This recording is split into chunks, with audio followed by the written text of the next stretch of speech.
the Mines and Geoscience Bureau, the National Mapping and Resource Information Authority, the National Water Resources Board, and the Palawan Council for Sustainable Development, the Local Water Utilities Administration, and then the Metropolitan Waterworks and Sewerage System Regulatory Office are also included as they are now attached to the DNR by virtue of Executive Order Number 22, which created the Water Resources Management Office in the DNR.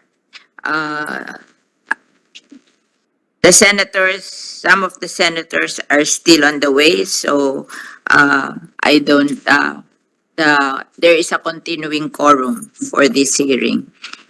At this point, let me acknowledge the presence of Secretary of the Department of Environment and Natural Resources, Maria Antonia Yulo Loizaga, and we will now ask our Committee Secretary for Subcommittee B, Ms. Maria Clarinda Mendoza, to acknowledge our other resource persons for our budget brief hearing today.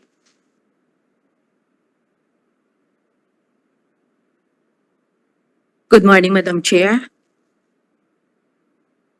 The Committee on Finance Subcommittee B would like to acknowledge the following resource persons from the Department of Environment and Natural Resources and its attached agencies. We have Undersecretary Marilu G. Ernie, Chief of Staff and Undersecretary for Strategic Communications. Attorney Ernesto D. Adobo, Jr., Undersecretary for Legal and Administration. Attorney Annalisa Revuelta Te, Undersecretary for Finance, Information Systems, and Climate Change. Attorney Jonas Leones, Undersecretary for Policy, Planning, and International Affairs. Attorney Juan Miguel Ticuna, Undersecretary for Field Operations, Luzon, Visayas, and Environment. Undersecretary Jocelyn Marcos Fragada, Undersecretary for Field Operations, Mindanao. General Augusto de la Peña, Undersecretary for Organizational Transformation and Human Resources. Attorney Ignatius Loyola Rodriguez, Undersecretary for Special Concerns and Legislative Affairs. Dr. Carlos Primo David, Undersecretary for Integrated Environmental Science. Assistant Secretary Arley Adorable, Assistant Secretary for Field Operations, Western Mindanao, and also concurrent Director of Forest Management Bureau. Assistant Secretary Gilbert Gonzalez, Assistant Secretary for Field Operations, Luzon and Visayas, and concurrent Director of the Environmental Management Bureau. Assistant Secretary Marshall Amaro, Jr., Assistant Secretary for International Affairs and concurrent Director of Biodiversity Management Bureau. Assistant Secretary Noralyn Uy, Assistant Secretary for Policy, Planning, and Foreign Assisted and Special Projects. Attorney Michelle Angelica Go, Assistant Secretary for Legal Affairs.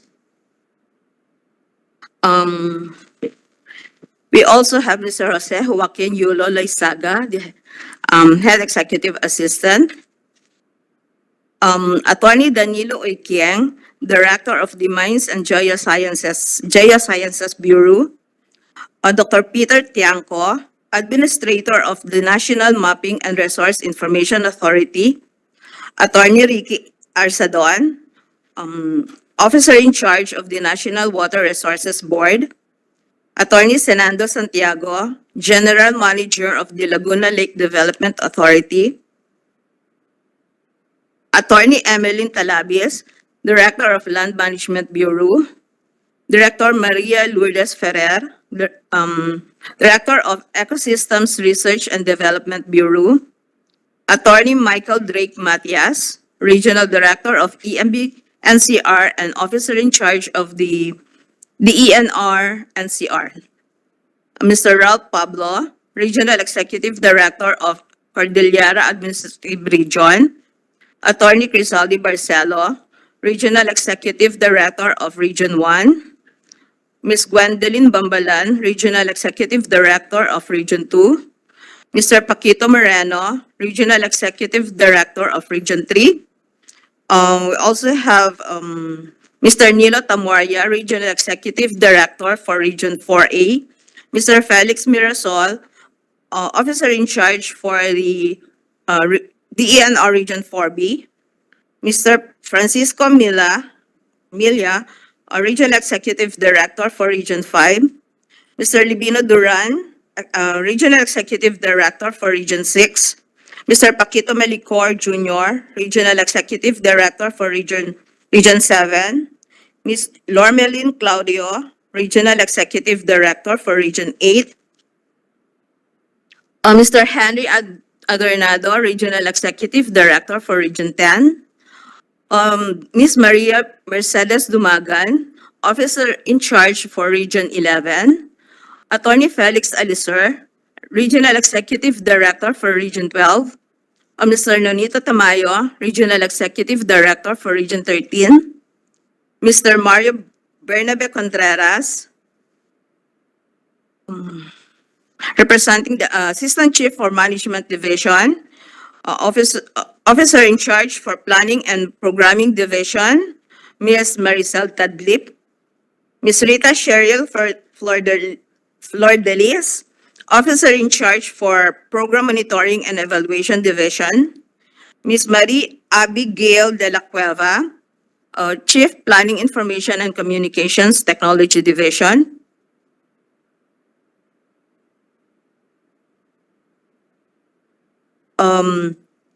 Ms. Maria Teresa Aquino of Forest Resources Conservation Division.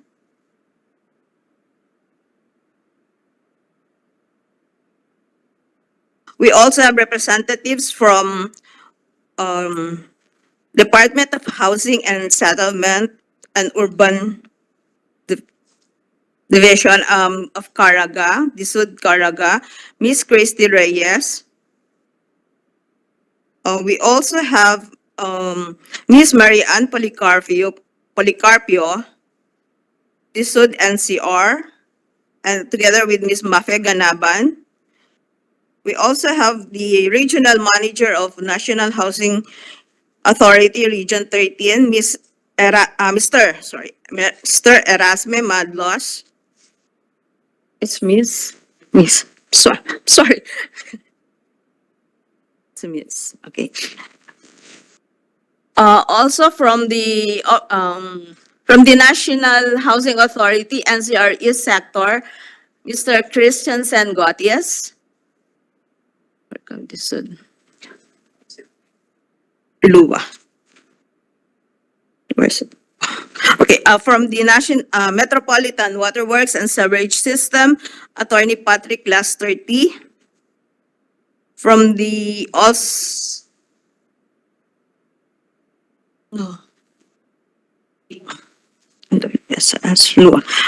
from the Local Water Utilities Administration, we have Attorney Vicente Homer Reville. I think I have recognized.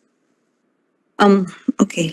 Together with Ms. Attorney Reville is Attorney Gian Lucas, Head Executive Assistant of LUWA. I think that is all. I think I have recognized everybody. Yes, that is all, Madam Chair. Thank you very much. For the last hearing, the DENR presented the highlights of its accomplishments and the features of its proposed 2024 budget appropriations in the amount of 24.5 billion. During the discussion proper, the senator took turns in asking questions on various topics, which include, among others, the mapping and territorial concerns in the exclusive economic zone, NAMRIA's financial and personnel matters, okay, issues concerning the management of protected areas, specifically the concerns arising from the Protected Area Community-Based Resource Management Agreement granted to Socorro Bayanihan Services on the legislated protected area Siargao Island Protected Landscape and Seascape. The reclamation activities in Manila Bay and in other regions where this covered. The management of prime tourist destinations referring to Boracay and the others, El Nido, Coron, Panglao, Puerto Galera, and Siargao was also discussed. And then the National Greening Program, Forest Conservation, and Waste Management issues were discussed. The aftermath of the Mindoro oil spill and concerns about hazardous waste importation were likewise addressed. The topic of Metro Manila air quality. The chair raised three main points: an inquiry about the list of urban biodiversity areas and the city biodiversity index report, the lack of a visible budget for protected areas, suggesting a strategy to allocate some of the national greening budget to protected areas. And of course, the preservation of the Las Piñas Parañaque Wetland Park.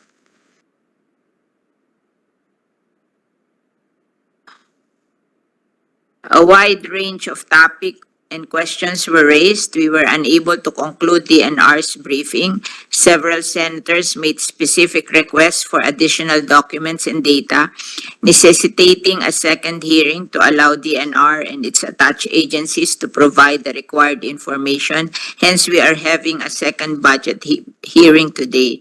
The list of the documents requested from DENR during the previous hearing is being flashed on our screen for your recollection. I gather that DENR has submitted the documents. Many of those documents were submitted just yesterday, so we did not really have ample time to go over them, but better late than never. And you will be given the opportunity to expound on them in this hearing. Without much further ado, let us continue with our hearing. I hope we can finish this so that we can submit our report to the Mother Committee. Okay? I hope we can all address the concerns raised and work together for the improvement of our country's environmental future. Since there are no senators yet, so I will begin by first asking my questions based on the reports you submitted. You submitted a list of agreements which you have entered into for our legislated protected area and other protected area not necessarily legislated. So there are many classification of agreements. I want you to explain to us these different agreements kasi ngayon lang na namin nalaman na ang dami palang classification and we don't have. This is the first time we are reviewing this kind of agreements kasi dati it was not pointed to us. Yes. So, may I know who will speak on that?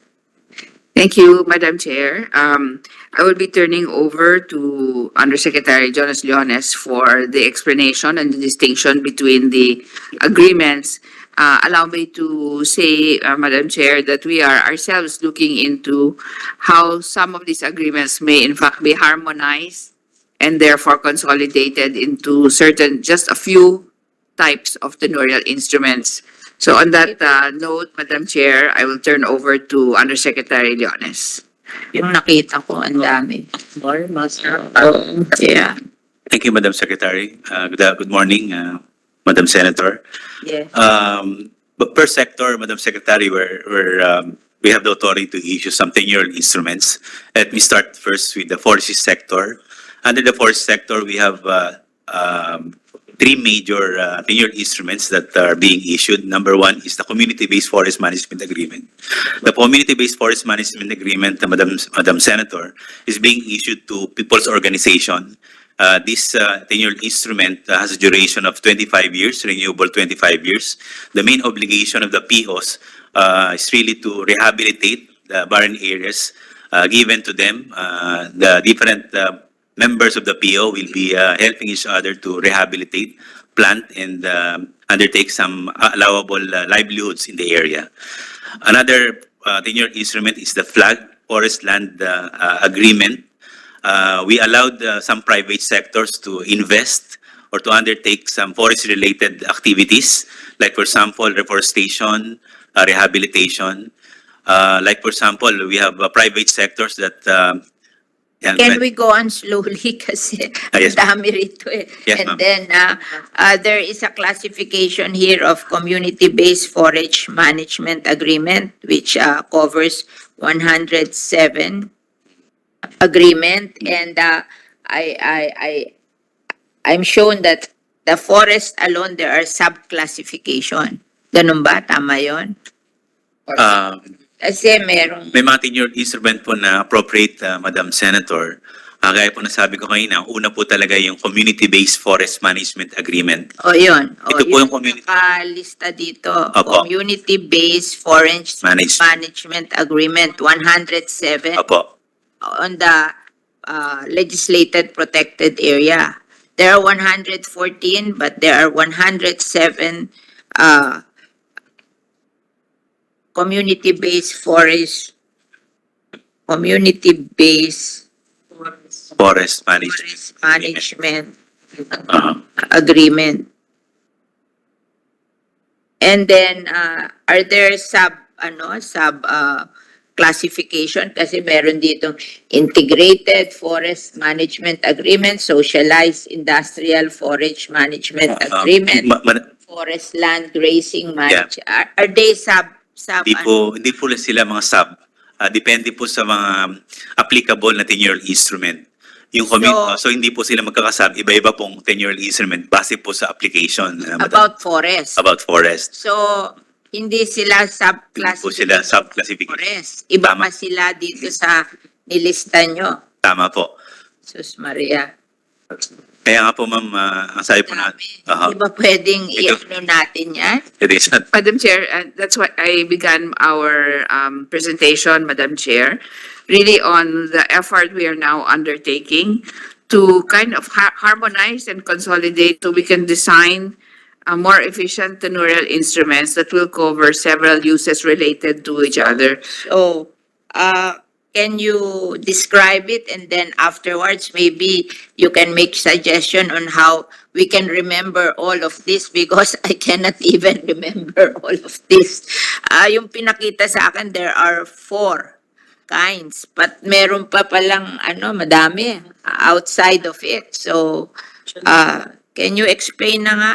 And then maybe we can make a suggestion on what to do with this afterwards. Okay.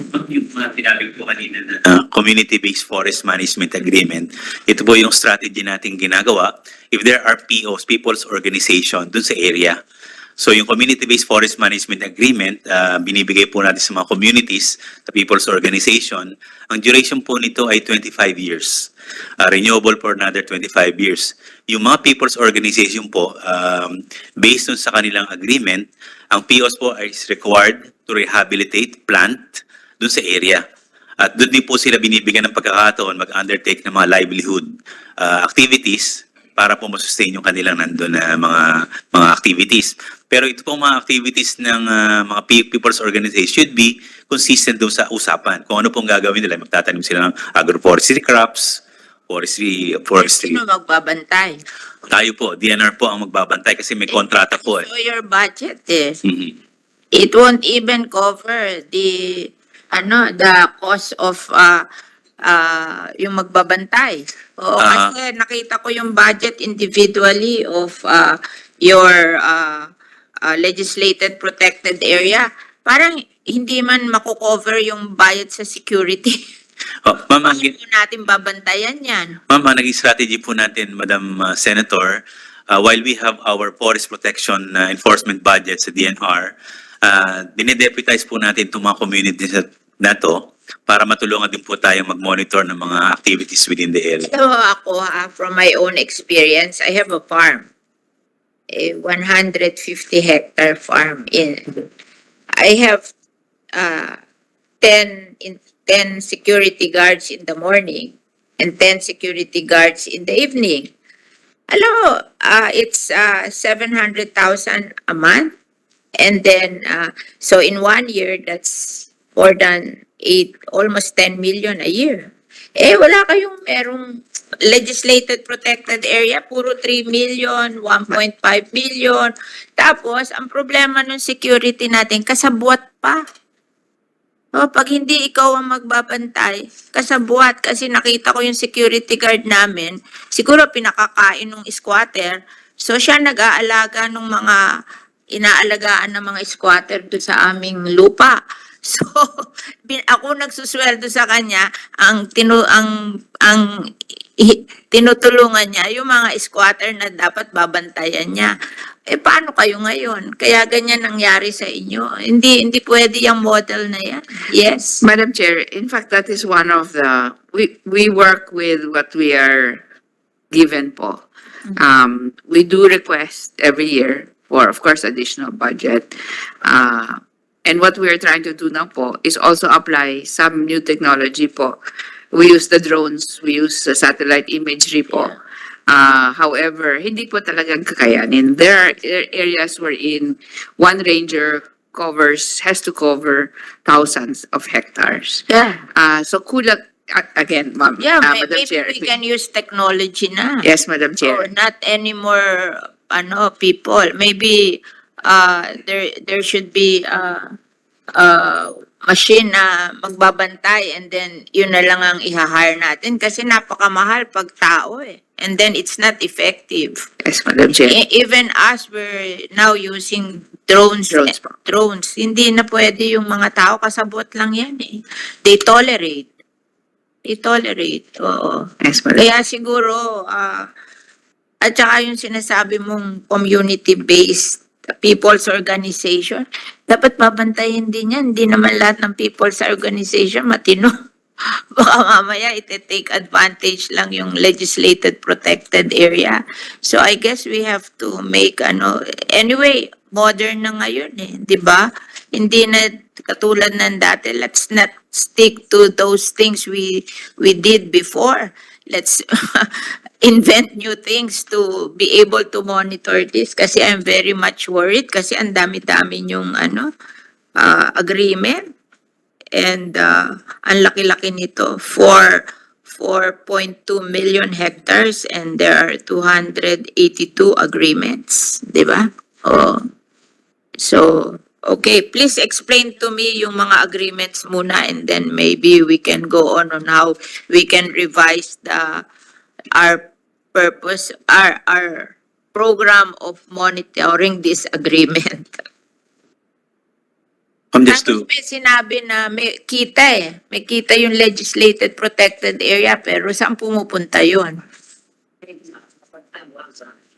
Madam Chair, I'll request Undersecretary Anatet to answer. Thank you, Madam Secretary. Thank you, Madam Chair. The revenues from the protected areas are being deposited po to the Integrated Protected Areas Fund. 75% is retained for the operations of the protected area. 25% is retained for to the Treasury. So every year po sa ating budget, nagre-request po kami ng portion of that remitted to the IPAF to be released to that. So hindi po lahat nare-release. So for yeah. Yes, ma'am. So, for example po, Madam Chair, for 2022, the total revenue is about 100 million pesos. We have requested only, or what was released to the DNR is 29 million pesos. So, for 2023 po, there is ang naibigay po sa atin 65 million pesos. So for 2024 po ang nire-request lang po natin is 70 million but ang nabigay po ay 30 million pesos po. Why? Ba't ayaw bigay sa atin lahat? DBM. Ma'am, we are not familiar on the basis of the DBM, but it applies for all the special funds that we retain with the DBM. Same with the Wildlife Management Fund, Air Quality Management Fund. Hindi po lahat na nare-release. Maybe we can discuss that.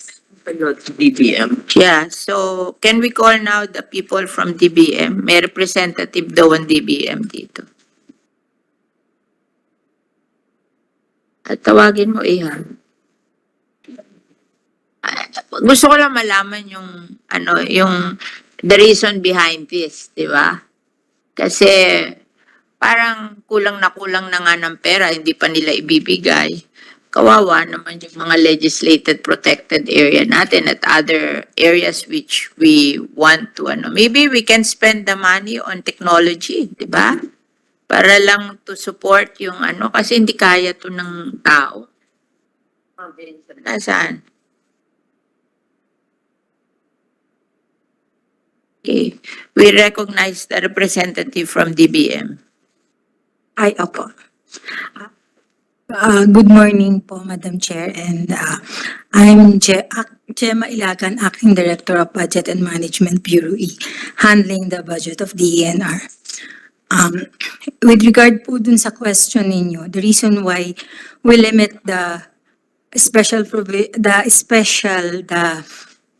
budget for special account in the general fund to the 2023 budget is because while there is an earmark revenue or there is a provision, there is a separate law authorizing the use of that fund. It will also add up to the National Expenditure Program. However, ma'am, during the execution, because there is an available fund and there is a separate law authorizing the use of that fund, they can also request during the execution for any additional requirement that may be charged against that earmark revenues. But subject po sa approval ng aming fiscal planning bureau because it will add up to the total allotment release program of the national government.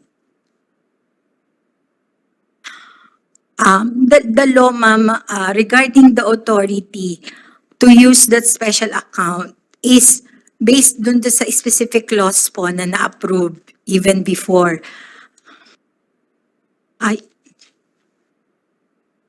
Teka muna.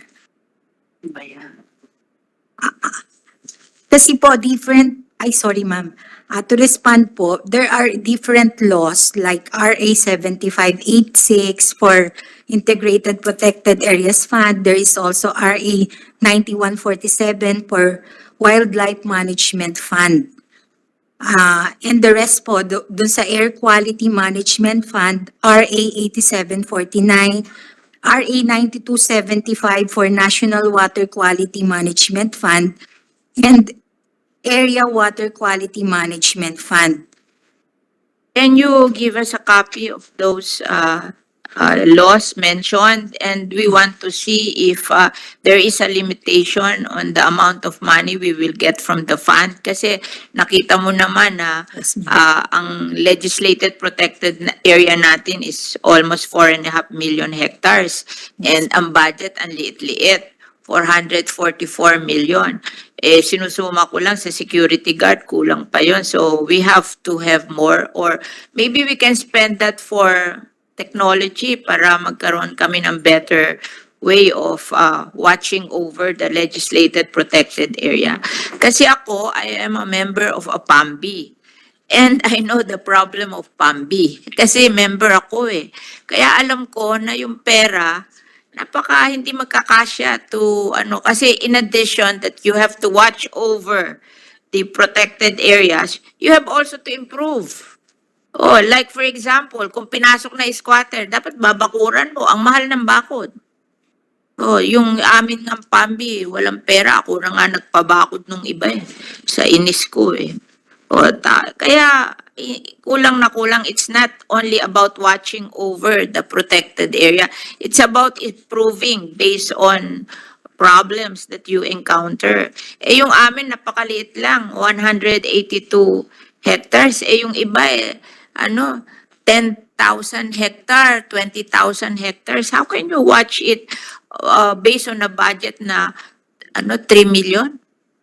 3 million? Kulang pa yun sa paglinis ng kalye papunta doon sa protected area.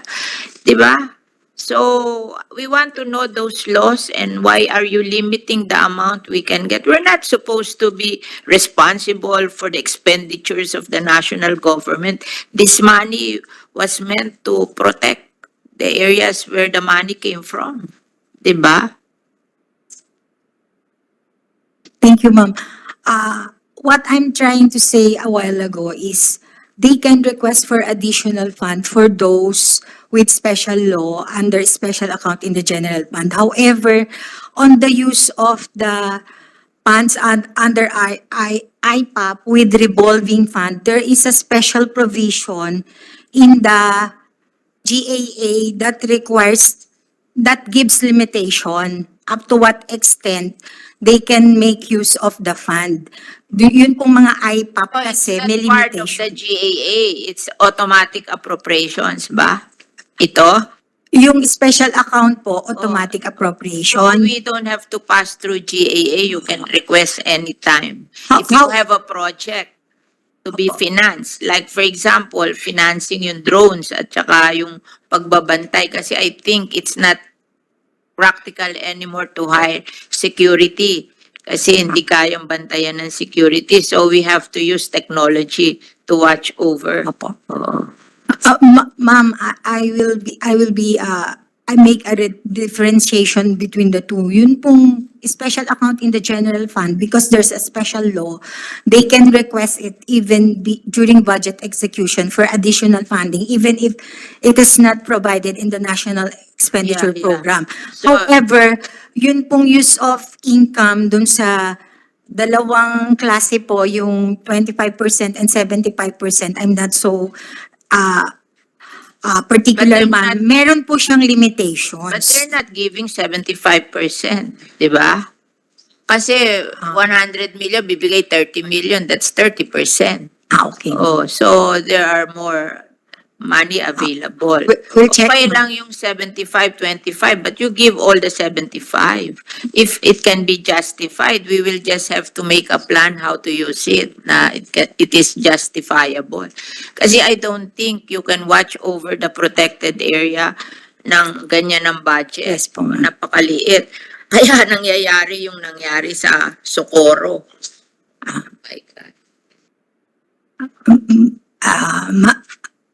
In response po, ma'am, maybe we can revisit po the special provision for that item. So, Furnish our committee the specific laws that Yes. you are mentioning so we can check if what is allowed to us in those specific law kung may limit talaga yun. Oo. yes, ma'am, we'll submit po in coordination with the DENR because they know they have the complete list of laws regarding their special accounts. Thank you po. So we continue with the description of the agreement. We have started with the forest management agreement. What else?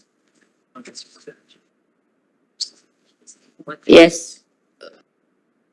Ma'am, i-clarify ko lang po para at least yung yung sinasabi po nating CBFMA, ito po yung sa mga forest land lang. Iba po yung 10-year instrument na ini-issue natin if it is a protected area. Kaya itong sinabi natin protected area, ma'am, ang 10-year instrument na po natin na i-issue dyan ay yung PACBARMA at saka po yung So, TAPA. Opo. liwanagin natin. So, yung una mong classification, CBFMA. which is CBFMA. CBFMA, Community-Based Forest Management Agreement. This is for forest land. Forest land po yan. Hindi po siya protected area. For forest land, Opo. not protected Opo. areas. Ba't nakalista dito sa protected areas? Ma'am, pinagsama-sama lang po siguro yung lahat ng 10-year instrument. Pero ito po yung tinasabi nating classification. But bawat sector, ma'am, meron tayong 10-year. Kaya po sinabi ni Secretary kanina na kailangan i-harmonize. So, ang classification dito CBFMA issued with the protected areas. before. Raising his hand. Yes, Sige, yes, ASEC. before. Thank you, Madam Senator, Madam Secretary. Good morning po. Before areas were proclaimed and enacted as protected areas, they form part of the general forest land. So many areas were provided with tenure instruments before even their enactment as PAs.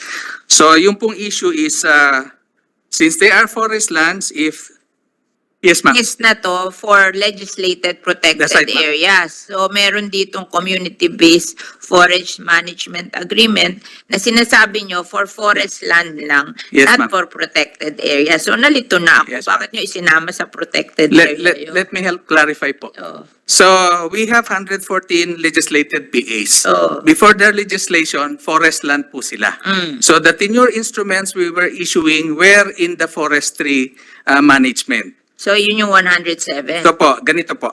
So for settlement and occupation, since we have settlers in the protected areas, even before their enactment, they were recognized if they were considered as tenured migrants and issued community-based forest management agreement. So ito po sa forestry. And for plantation establishment, so that I'll go with the other tenure instruments, for government, nasa NGP po siya, even sa protected area. But for private reforestation, restoration efforts, meron po tayong nakalagay sa forestry din na IFMA and SIPMA. Industrial Forest Management Agreement for commercial purposes, yung mga corporations, and for small families who want to engage in forestry business, meron tayong socialized industrial. Yes, ma'am. Yes, ma'am. Yung, If commercial. opo, yung socialized, yung pang-family po. So, medyo maliliit po yung area no, na kaya lang. Ngayon, there are also efforts coming from companies, organizations na more on conservation efforts lang, and these are covered by memoranda of agreement. So, hindi po ito yung agreement na tulad So nung yung sa nakalagay mo dito na MOA po. MOA Yes, ma'am. issued. Opo. Oo. So- Pero ano ibig sabihin nun? Ito po kunyari, may isang foundation, NGO. So it's not for profit. Not for profit, ma'am. Oo. Just helping So out. itong MOA is not for profit. That's right, ma'am. Ano in-issue nyo dun sa Masungi? Ay, iba po, ma'am, can we have go through? I'm just curious Yes, ma'am. kasi sabi nyo not for profit eh. So ano in-issue nyo doon? Ma'am, it's, siguro I would differ answer. Ma-classify dito kasi protected area yun eh. Yes, ma'am. Alin dito? Ma'am, MOA po yun, but then again, I guess that's subject of an ongoing issue and concern, which the higher official. Ma'am, pwede pong tapusin ko muna, ma'am. Hindi. Tanungin ko lang, I'm curious kasi nalilito na ako eh. MOA yun. Sabi mo, MOA is not for profit. Ba't naniningil sila? Yeah. Yun ano? po, ma'am. Yun po yung siguro I would respond na hindi full disclosure when they engage with the previous administration of the DENR dun sa purpose nila. Kaya the MOA, So it's a in their MOA. belief was the appropriate document. So, kaya lang yun po under review na by the present. So wag mo sasabing not for profit. Yes, ma'am. Kasi marami ring MOA for profit. Di ba?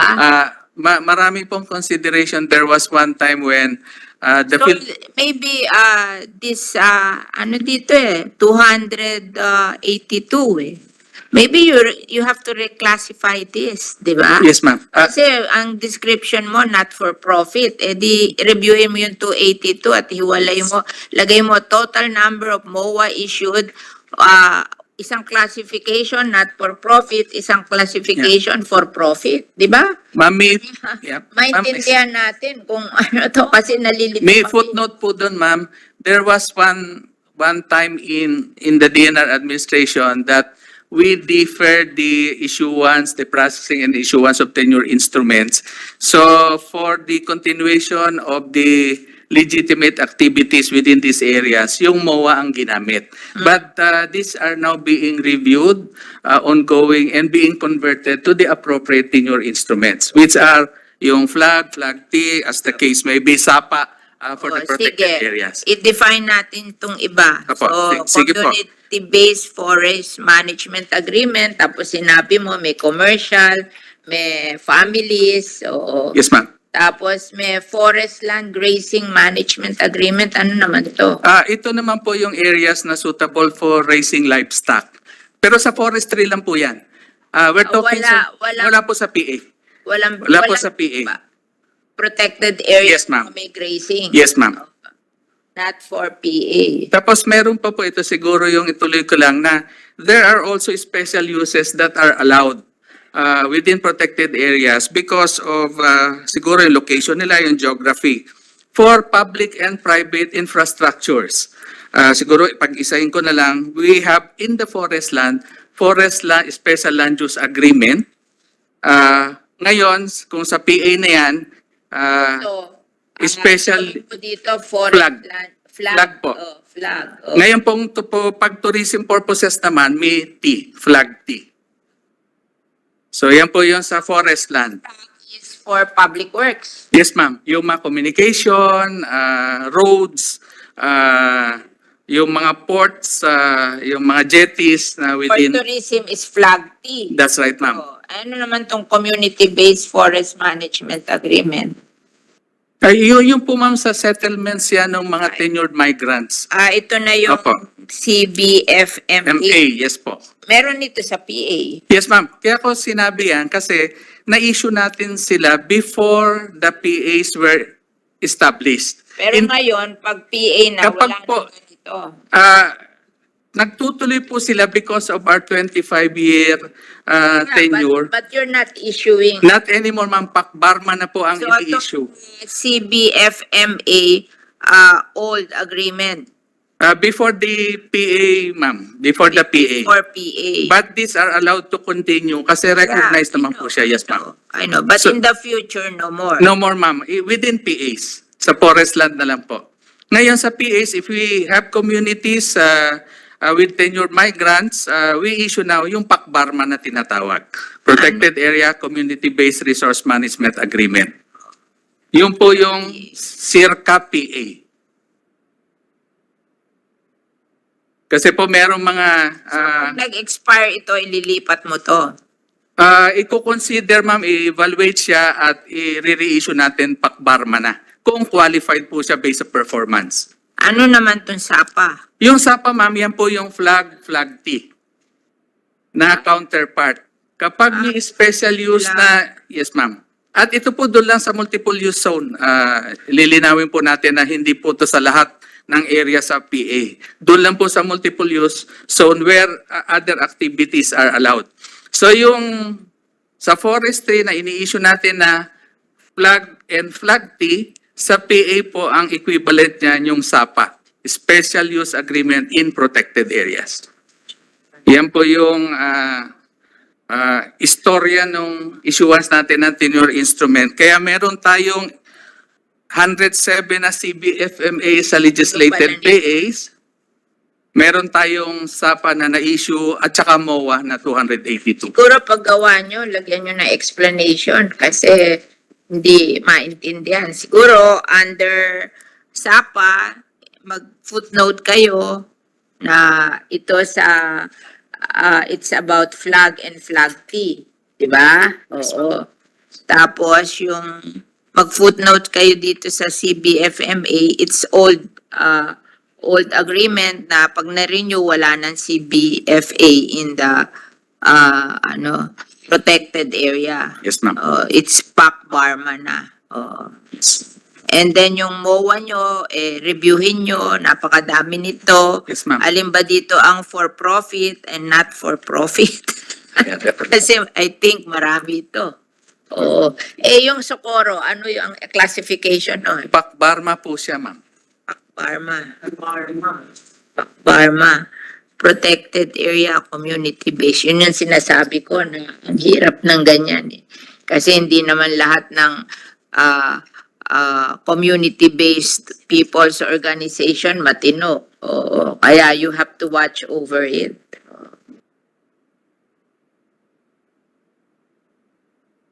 Ano yung kayo, sabi nila yung pag-approve daw nito, ano lang, regional lang. Tama ba yun? Di ba dapat pumunta to sa national? Can you comment on that? Thank you, Madam Chair. As discussed in the previous hearing po, there was a change in the policy in the last administration na delegate po ang approvals for these agreements.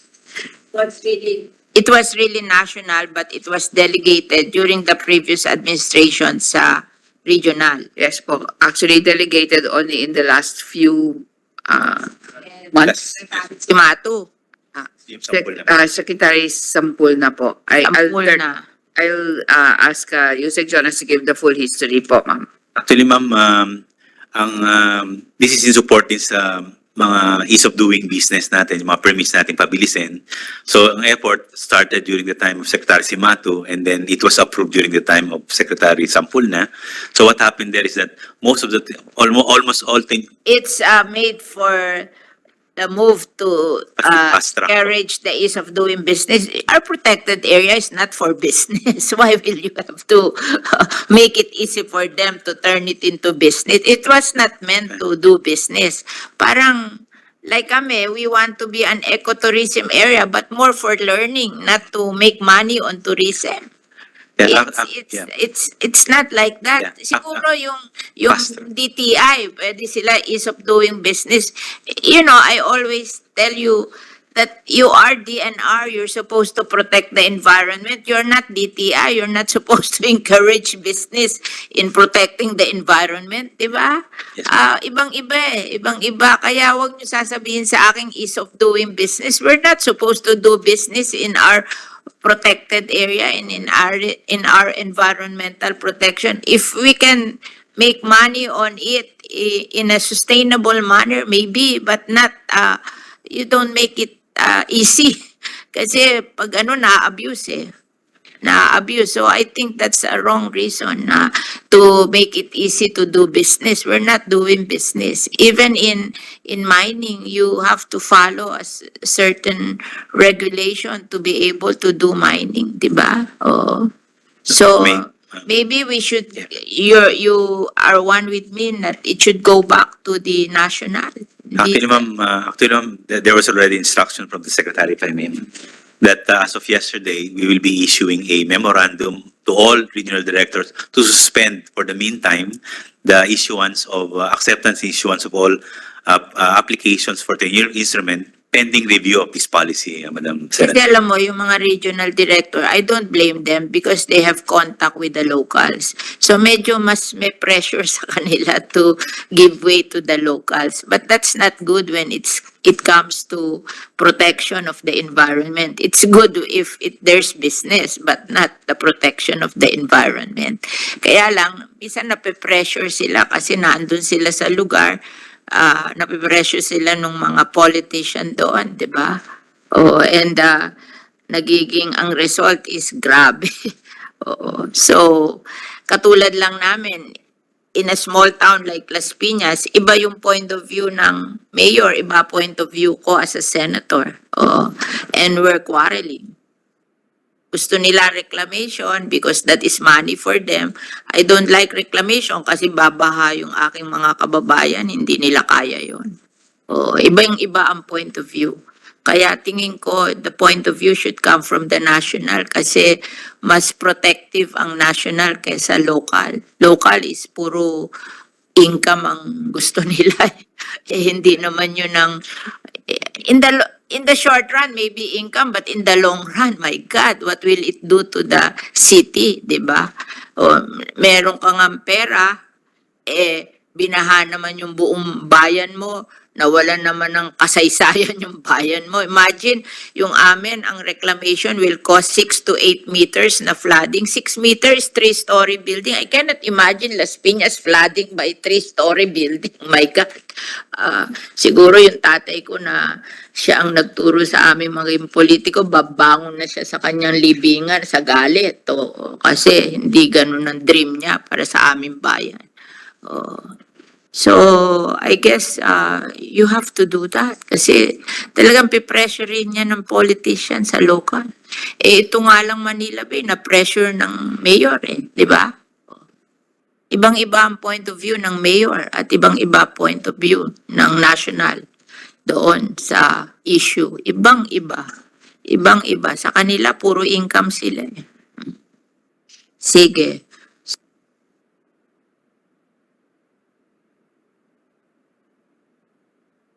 List of the agreement which you entered. Wala na bang iba dito na hindi natin na-take up? Is this all? Agreement? Okay. So, meron pa ba? Critical, ma'am, yung sa protected area at saka yung sa forest land po. Tapos yung Dalawa mga- lang to Yung sa lands naman po, ma'am, mga titles na po yun, mga patents na na-issue natin doon. But meron yung yung Meron pa sila issues reference permit. eto. Alin? Meron sila. And grant issues, special use permit, and socialize SIPMA, and mga ganun. Ano tong gratuitous special permit? Madam Secretary, Madam Senator, ang gratuitous permit po ay ini-issue natin sa mga government agencies that really would want to make use of the public land. So mga agencies po natin ini-issue to, hindi po sa mga private sector. So government. Government to government po yan. And then tong social and Socialize. industrial, ito yung sinabi mo na Sinabi po for ni Chief the Manila. families. Yes, ASEC Maro For po ng family families. po. Tapos yung industrial for companies. Companies, private sectors, investment. Government. Siguro, pagsamasamahin na natin para oo. And so, after that, we go to the protected, yung budget ng protected area. So we have started discussing it. And maybe we can do a consultation with the DBM. And then, kayo, I want to know your opinion. Ano ba yung minimum budget for a legislated protected area dapat? From your experience. Madam Chair, of course, I was not part of the previous experience, but the budget should really reflect the kind of the protected area, the condition of the Area, yung hectareage, one So- parameter would be the area po, ma'am. the hectareage, the size. The size. Oo. The condition po ng protected area is Ano another naman yung condition? condition. So, may degraded areas po ba or maayos-ayos yung kanyang coverage kung forest cover po yan. Also the condition of not just the flora but the fauna as well in the protected area. And then whether or not there are settlers or some tenured migrants po na nandoon. And the organization ng communities na nandoon and the current use. I'll turn over to Undersecretary Ana Tepo in terms of the history of the budget of the PAs po.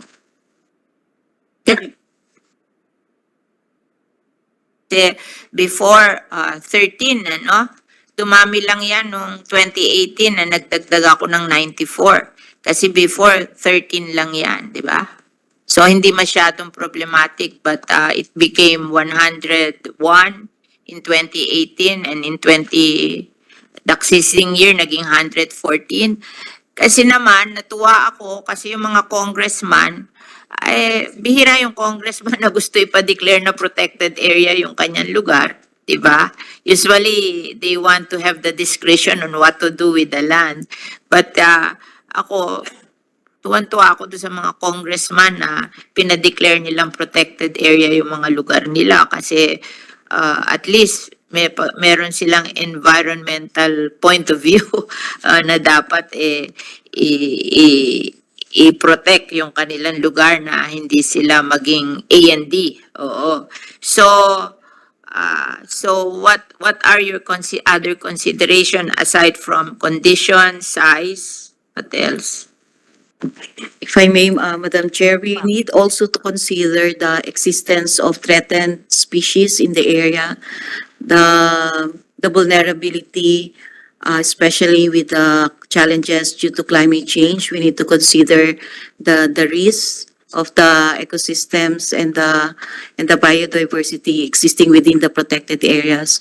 So dapat po na ma-match talaga natin kung, kaya po before we declare the PA, nagpa-protected area suitability assessment po tayo. Tinitignan natin kung ano yung existing biodiversity resources doon po para makita natin. Madam Chair, right now po, we structure the budget for PAs.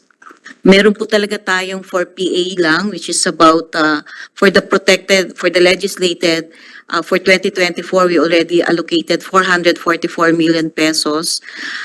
Dagdag po natin doon yung 58 million pesos for the coastal and marine, and then about 1 billion pesos from forest development, rehabilitation, maintenance, and protection, and 58 million po. And then from the forest development, rehabilitation, maintenance, and protection, 1 billion pesos. Lumiit yan. Yan, greening program nyo, 4.4 eh. Ano ang greening nyo? Ang greening po natin, ang total po natin for the National Greening Program ay within PA po is 2024 po na budget natin, 1.1 billion pesos. Laging ganyan yan eh. Kasi daw sa ano yan, yung mga, yung program nyo ng greening with the IPs, di ba? Pero before, ang budget nyo sa greening is 4.5 billion. Nung pinalalagay ko na sa protected area, lumiit. Dati yan, 4.5 billion yan eh. Bakit lumiliit? Kasi kung adin mo to, 44458 at saka 1B, 1.5, 2.6 lang to eh. Bakit lumiliit eh? Ang budget nyo naman hindi lumiliit. May hindi na-maintain sa 4.5 billion. Yung pong budget natin sa NGP where we get a portion for the PA, yun po yung really. Nung hindi ginagalaw yan, to go to the PA, 4.5 billion yan. Nung sinasabi kong dalhin sa PA, lumiit. Bakit? Kasi hindi nyo na magagamit sa greening. Para kayo yung nag-i-import ng fertilizer. Palaki ng palaki yung importation ng fertilizer. Ayaw gumawa ng fertilizer dito sa local. Ano yan? Nung greening yan, 4.5 billion. Tapos ngayon, nung pinalilipat ko sa PA para malaman kung talagang nagagamit, lumiit. Bakit lumiit? Saan pumunta? Diba dapat ganyan yan? Kung hindi man siya lumaki, dapat nag-stay siya na gano'n. Diba? Ba't lumiit? If I may, ma'am, because as we also implement the National Greening Program, talagang 4.5 billion yan. Tapos tinira namin sa National Greening is 1.1 kasi yun daw yung something na talagang naging na. Kaya binigay sa protected area yung the rest. Ngayon lumiit Ba't nagkaganyan? yeah, ma'am, Adin mo sila 2.5 lang to diba? 1 at saka 2 parang 2.6. Dati yan 4.5 saan pumunta?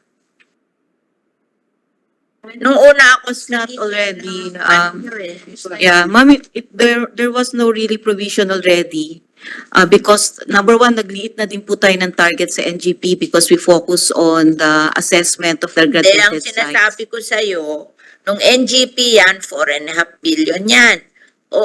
Ngayon, isi-share nga sa protected area, sa forest land, at saka sa ginawa nyo 2.5 billion. Dapat na-retain man yung 4.5, tapos isinare nyo dun sa mga mga protected area. Kaya ako naman pinalipat sa inyo sa protected area kasi ang question ng Senado, nasan ba yung national greening na yan? Wala naman kami nakikita. So sabi ko sa inyo, ilipat nyo sa protected area para pag tinanong kayo, nasaan yung national greening? May list tayo ng lugar. Pwede nilang puntahan na doon ginagamit yung pera. Kasi ang against nila sa national greening, hindi nila alam kung saan ginagamit ang pera. Kasi ako, kung ako titingin sa inyo, gusto niyo yung national greening kasi walang accounting yun. Ngayon na nasa protected area, pinaliit nyo. It should not be the case. Yes? Madam Chair. Kasi wala ka naman nung ako nag-hear niyan Okay. Kaya alam ko yan, natatandaan ko yan, 4.5 billion yan, pinalipat ko. Pinatira ko lang sa greening is 1.1, tapos pinalipat ko doon sa mga pinoprotect nating mga areas para pag hiningi ng senador saan ginagamit, may address, di ba? Kasi yung protected area natin, yung forest land natin, may listahan yan. Ba't ngayon lumiit? Madam Chair, if I may, for the 2024 budget, lumiit nga ho siya. But we are also trying to make more efficient use of this resource.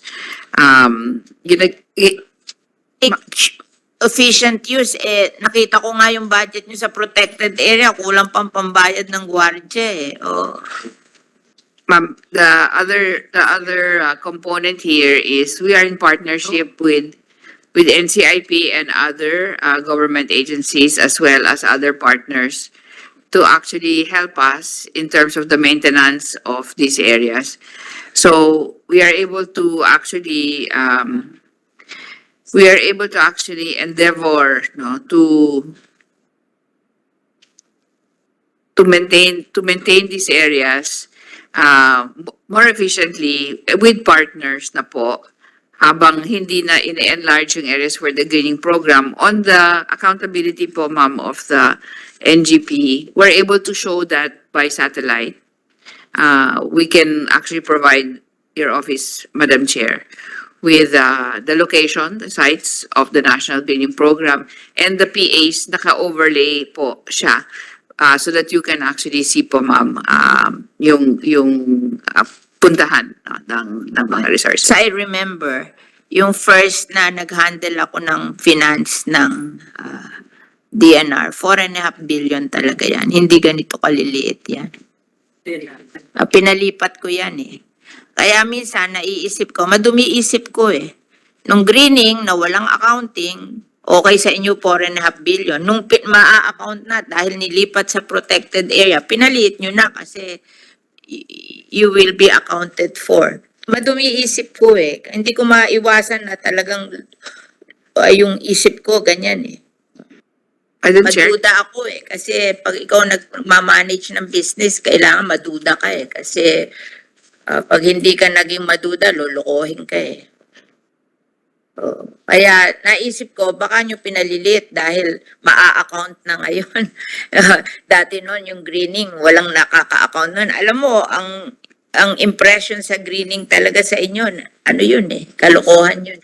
I mean, lahat ng tao. Kaya yung mga senador, yun ang kino-question palagi kasi parang walang accountability yung greening program. How will you know that you are greening? Sino pupunta sa mga forest para mag-greening? Mag-inspection ng greening. Kaya ako kino-question yan. Ba't yung pinalit ang budget? Nakakaawa naman yung mga protected area. Kasi nakita na natin yung resulta. Ako, wala kaming problema dito sa amin sa Metro Manila. Pag nagkulang ang budget, maraming tumutulong.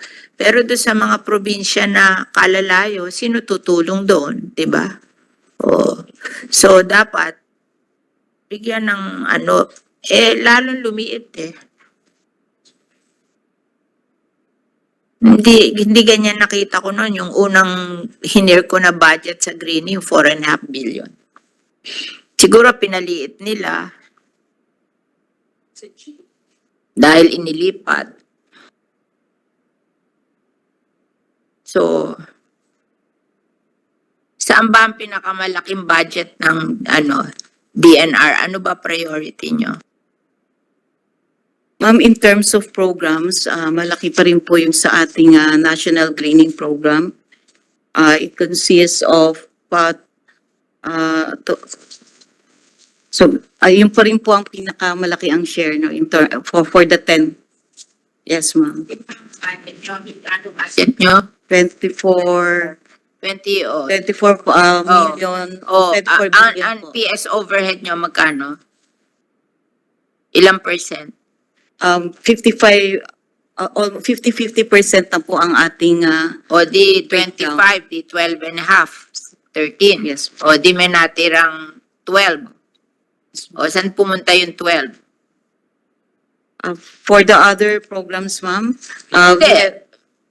Siyempre, PS overhead muna, di ba? NGP. O di may matitira. Yung 12, sabi mo, PS and overhead 55. So around 50%. 12 and a half, 13. Ilagay na natin 13 billion ng PS overhead, di ba? Di may natirang 11 billion. Saan pumunta yun? Ma'am, ito po yung expense, budget natin for operations, Yes. support to Oh. operations po. Sino pinakamalaki doon? NGP pa rin po, ang Wala na ng NGP. Well, Naghiwa-hiwalay na eh. Yes. Ma'am, sa PAP pa rin po natin, nakalagay doon Forest and Watershed Management, which is basically the NGP O, po. magkano yun? That's 2.4 billion pesos O, po. ito yon. Opo, ma'am. Itong 444, 58, 1.1 billion at saka 1.1. Yes, Di ma'am. ba? Opo. And then, the And then, other, ma'am, so we have 11 minus 2 and a half, di ano na lang yon, 8.5. O, asan napunta yon? And then we have, ma'am, yung sa biodiversity conservation natin na 1.1 billion pesos. Meron din po tayo sa forest protection na 696 million pesos. And then sa coastal, land administration po natin, 500 million. Kasi, yan yung ano.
Greening mo, ang laki ng, ano ba yun? Ano yun? Bakit yung other programs mo maliliit lang yung ano? Ano yung MOOE at saka CO? MOOE po are the maintenance operating expenditures and CO po is capital outlay.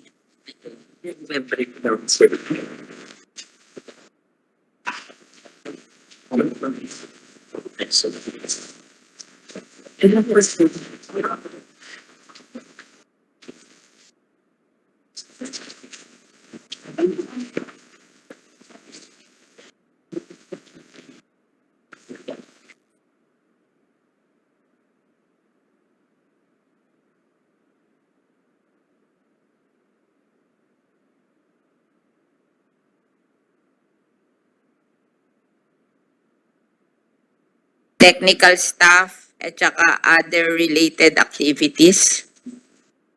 Ang laki nito ah. Siya pinakamalaki eh. Samantalang dapat covered to ng PS and overhead, di ba? But ang laki nito. Almost, ano siya? 500, almost 1 billion. Ah. Ano yan? Ma'am, ito pong hiring of extension officers, kasama po dito yung ating mga bantay gubat. And then, Based po kasi sa discussions with the DBM, they see the need that we strengthen our sendros para po ma-liquidate, maayos ng mga community-based organizations po yung ating operations sa NGP. Yes, ma'am. Ba, sentro local yan? Meron pong sendro ang DNR po. Covering at least 2 municipalities po. Ano? Yes, ma'am. So province, we have the region, the province, and the sendro po.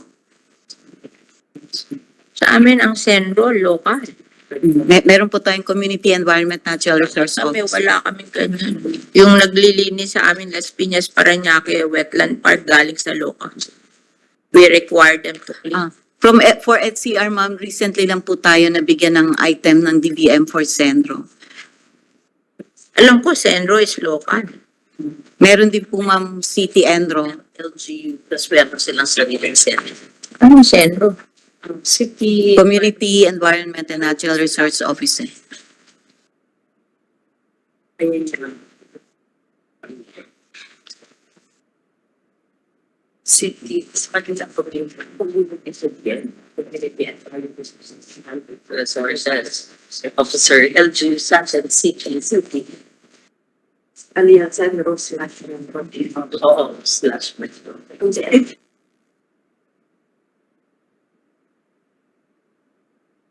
The coin's not for sale. I simply used it to gain entree to you. Then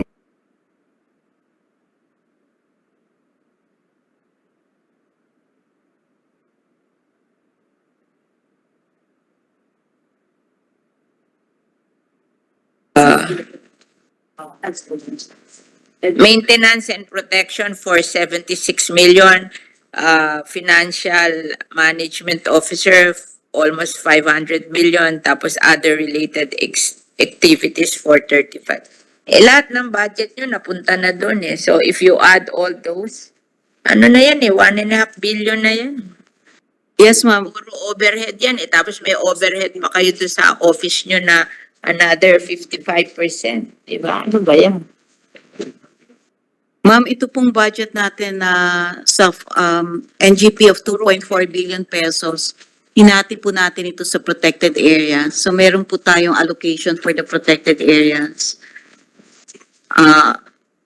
Around 1.01 billion po. So out of the Ang sa protected 2.4. area nyo, 4.444 lang eh. Diba? Yes, yun ang parang PAP lang po yun, ma'am, for protected area. Kakatawa to, oh. Meron pa siyang If you will recall kasi nun, ma'am, even if we provided budget for 50% of your budget nasa na PS and overhead. Tapos pagdating sa programs, 50% ulit PS overhead. Ano ba yun? Doble?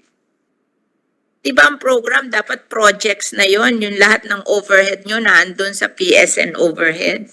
Tapos yung sa program, wala ng PS and overhead yan. Diyos ko naman.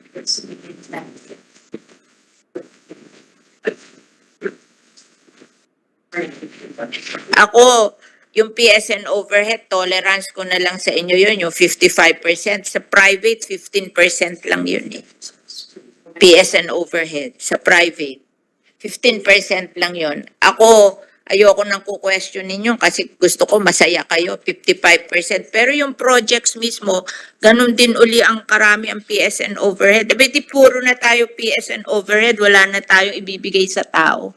Kaya ginawang 55% yon para yung 45 ibigay nyo na sa tao. Pero ito, puro overhead din to eh.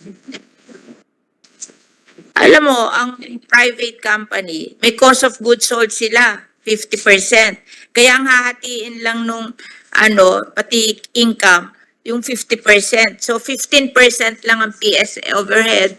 Tapos yung 15% para sa yung selling. Kasi kung wala silang selling, hindi nila mabebenta yung mga goods nila. Tapos yung 20% yun na pambayad ng utang at saka return to the investor. So kayo, 55% na nga ang PSN overhead nyo. Tapos yung inyong project, puro PSN overhead pa uli. Ano ba yan? Wala na kayo ibibigay sa tao? if I may, Madam Chair, ito pong provision natin for Bantay Gubat. Itong 489, 435 at 476 dito sa Forest and Watershed Management. Puro ano yan PS and overhead din yan eh. O di. Kasi pag sinabi mo 55% ang sa PS and overhead, yung projects wala nang PS and overhead yon. Kasi yon pambigay na sa tao yon. Which is, I think, very fair naman sa inyo na kunin nyo na yung 55%, ibigay nyo na sa tao yung 45%.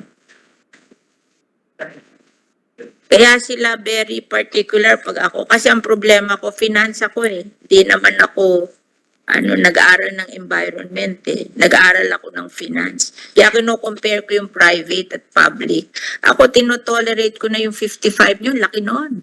Pero ibigay nyo sa tao yung 45. Huwag nyo nang EPS overhead yung 45.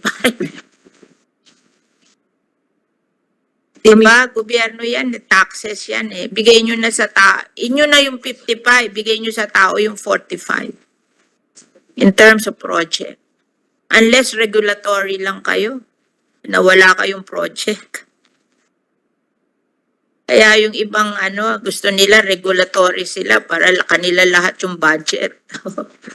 Wala na ibibigay sa tao. Pero maliliit lang yun. Hindi sila binibigyan ng malaking budget pag regulatory.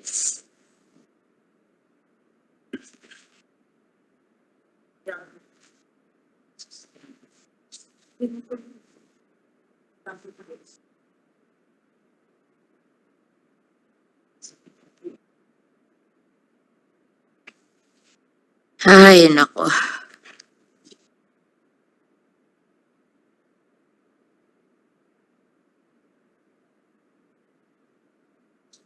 Ma'am, if I may, your query regarding the other activities po provided under the NGP amounting to 700 million pesos.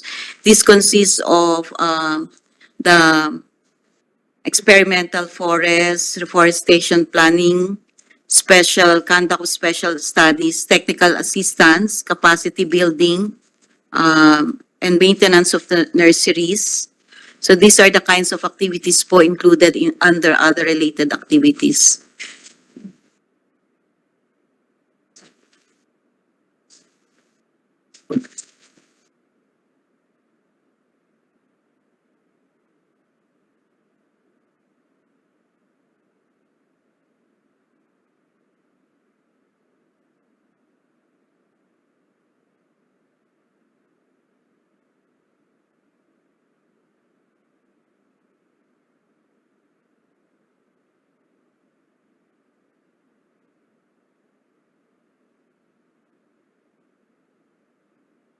Kahit ka ng budget mo, PS, MOOE, and capital expenditures ba to? Capital outlay.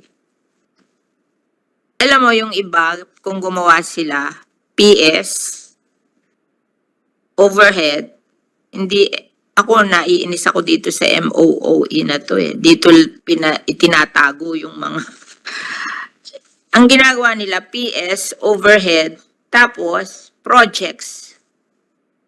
Para alam natin kung magkano yun sa PS talaga, magkano sa overhead, magkano sa projects. O ito halo-halo to eh. O, pag sama-samahin mo, wag mo akong anuhan ng capital outlay at saka MOOE. Hindi ko naintindihan yan eh. Kasi dyan gumugulo eh. Gusto ko lang ang gawin mo, PS, yung overhead, and then projects. Programs and projects. Tapos yung programs and projects, pure na yon. Wala nang PS and overhead doon. Ibigay mo sa akin kung magkano ginasta mo sa programs and projects. Oo. Para tayo Actually, ma'am, magkasundo. Kasi ako, okay lang sa akin 55% yung PS and overhead. But yung programs and projects, ibigay nyo sa tao yung 45%. Huwag nyo pagsamahin itong MOOE na to at saka capital outlay. Kasi itong capital outlay mo, overhead din itong iba nito eh. Tapos yung MOOE nyo, ginugulo nyo yan eh. Yan ang di ako naniniw. Kaya ako, kung pagdala nila ako ng budget, PS, overhead, and then projects. Oo. Tapos enumerate mo yung project, forest and watershed management, forest protection program. Huwag mo na ilalagay yung mga PS mo doon. Ibigay ko na sa inyo yung 55% nyo. Pero pag nilagay mo yung project, pure na yun. Pure. Pure na yun, na walang PS overhead doon, basta project lamang. Yun lang, i-divide mo sa akin. Yes, And ma'am. ano, kung sila dadating, okay na sa akin to. If I may, ma'am, we have a submission which, I mean, for ganyan my pong info, classification. Opo. pwede nyo i-present yan sa ano, pero sa akin, it's for my, ano, gusto ko yung gano'n. Kasi lahat sila gano'n mag-present sa akin. Iba yung PS, iba yung overhead, at saka yung projects and programs, pure na yun. Wala ng PS overhead na yun. Lahat ibibigay na doon sa 55%. Gusto ko lang makita kung ilan talaga inallocate nyo sa programs and projects. O, kasi dito pinag-aalo-halo nyo eh. Yes, ma'am, we have already made a separate submission na ganyan po. Actually, ma'am, yung sa regulatory and project cost natin, it will O, total 12 Yan ang billion. regulatory. O, Yes, sige. ma'am. Regulatory and Ang ating ano project is cost. PS, Ma'am, hindi na, iba po yung... overhead, regulatory, projects, And overhead program. Oo. Ayoko kasi ng pinagsasama-sama, natatago eh. Sige, ma'am. O, Ah, ano, magkano PS? Sa mo? PS po, 9.9 billion pesos. Mm. For the regulatory and project cost, we have 12.2 billion pesos. Ano? 12.2 ang regulatory mo? That's 49.86%, ma'am, of the total budget. Regulatory? Ano ka? Regulatory ka lang? Hindi ka wala And kang project cost po, ma'am, regulatory and project cost. Hindi, pag-iwalay Pag-iwalay. yung project at Sige, regulatory. ma'am, we will do that po. Yung regulatory is when you, parang overhead din yun eh. Kasi Opo. pag regulatory, nag-aano ka lang, di ba? Nagbabantay ka, yung make sure that they follow the rules and all that. So, yung may mga regulatory function, may PS sila, may overhead sila, may regulatory. And then, gusto ko lang malaman kung magkano tinala nyo sa yung pure na projects and programs. I just want to know that. Yes, Kasi ma'am, we will submit po, ma'am. I am, ano eh, parang for my, ano, peace of mind. Kasi ako talaga gusto ko may programs and projects kayo na pure. Ano ba yung ginawa nyo para makatulong sa tao? 'Di ba? Yung PS overhead, binibigay ko na yan sa inyo. 55% kunin nyo na yan. Pero yung sa tao, ibigay nyo sa akin ng pure. Walang overhead. Kasi dapat nasa overhead nyo na yun eh. Oo. Ako, pag nagbigay ako, katulad sa Bureau of Soil and Water Management, meron silang GAA. Tapos binibigyan ko sila ng additional budget. Walang PS on overhead yan. Kunin mo dyan sa PS. Yan, puro equipment yan. Bibigay mo sa mga tao. Kasi ako nagbigay niyan sa iyo eh. Talaga ipamigay mo na equipment. Oh, hindi siya pwedeng sabihin niya, kukuha siya ng overhead doon. May siyang overhead eh. Binigyan ko siya para meron siyang project. Pure project yun. Ayoko ng ano. Yes, ma'am, we Diba? will submit po. In my mind, pagtingin ko sa inyo, at least masabi ko na ilang percent ng budget nila, binigay nila sa tao. Yun lang ang gusto ko malaman, magkano ang ibinigay nyo sa tao na pure. Oo. Na binigay nyo sa tao in terms of projects. Yun lang. Paghiwalayin mo, iya. For my purpose lang, for my peace of mind, gusto ko yung ganun. Madam Chair, we will submit the reformatted po to you. Format. Yes po. I-reformat mo. Oo, para makita ko kung, pati kayo, alam nyo kung ano binigay nyo sa tao para for your peace of mind also na in this year, nakapagbigay kayo ng ganong karaming project. Hindi yan nakalubog dyan. Ewan ko sino umembento niyang MOO na yan. Yes, ma'am. Actually, ma'am, from the 12 billion pesos that we have under regulatory and project costs, if we will break down po, the regulatory cost is 2.2 and the project cost is 9.9 billion pesos. So that's, Malaki pa rin po naman yung sa ating project costs. So 9 over 24 is what? 9 over 9.9 Ito, mga 9.9. 40%. O, wala ka na ditong overhead, ha? Ma'am, Pure project yes, ma'am. to, ha? Opo, ang overhead po namin, ma'am, which are the gas, yung mga general administration support services is 2.379 billion pesos po.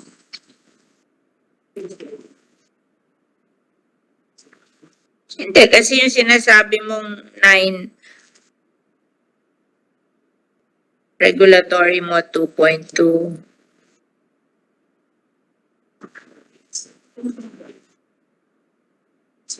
Kasi itong project cost mo meron pang ano, na, yung 9.9 mo may capital expenditure, may MOOE, hindi to pure.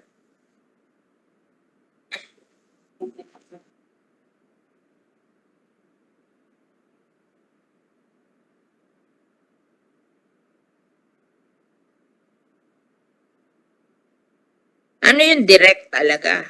Kasi meron ka ring MOOE dito at saka capital outlay Hindi naman to pure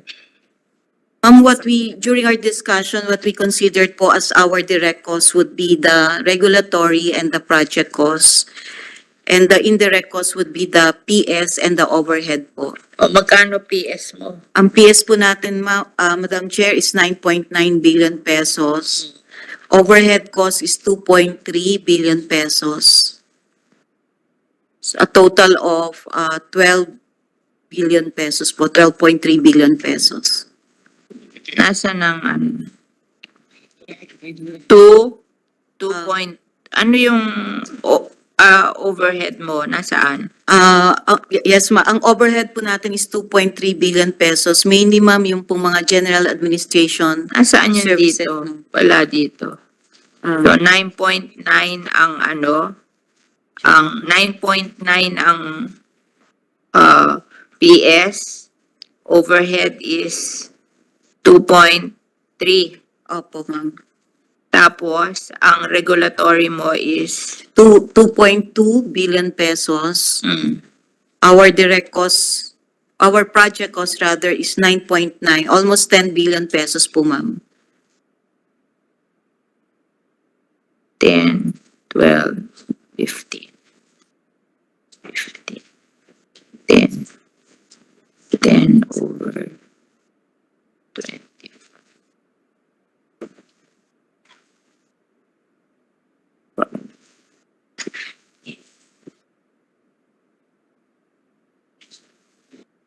Dito.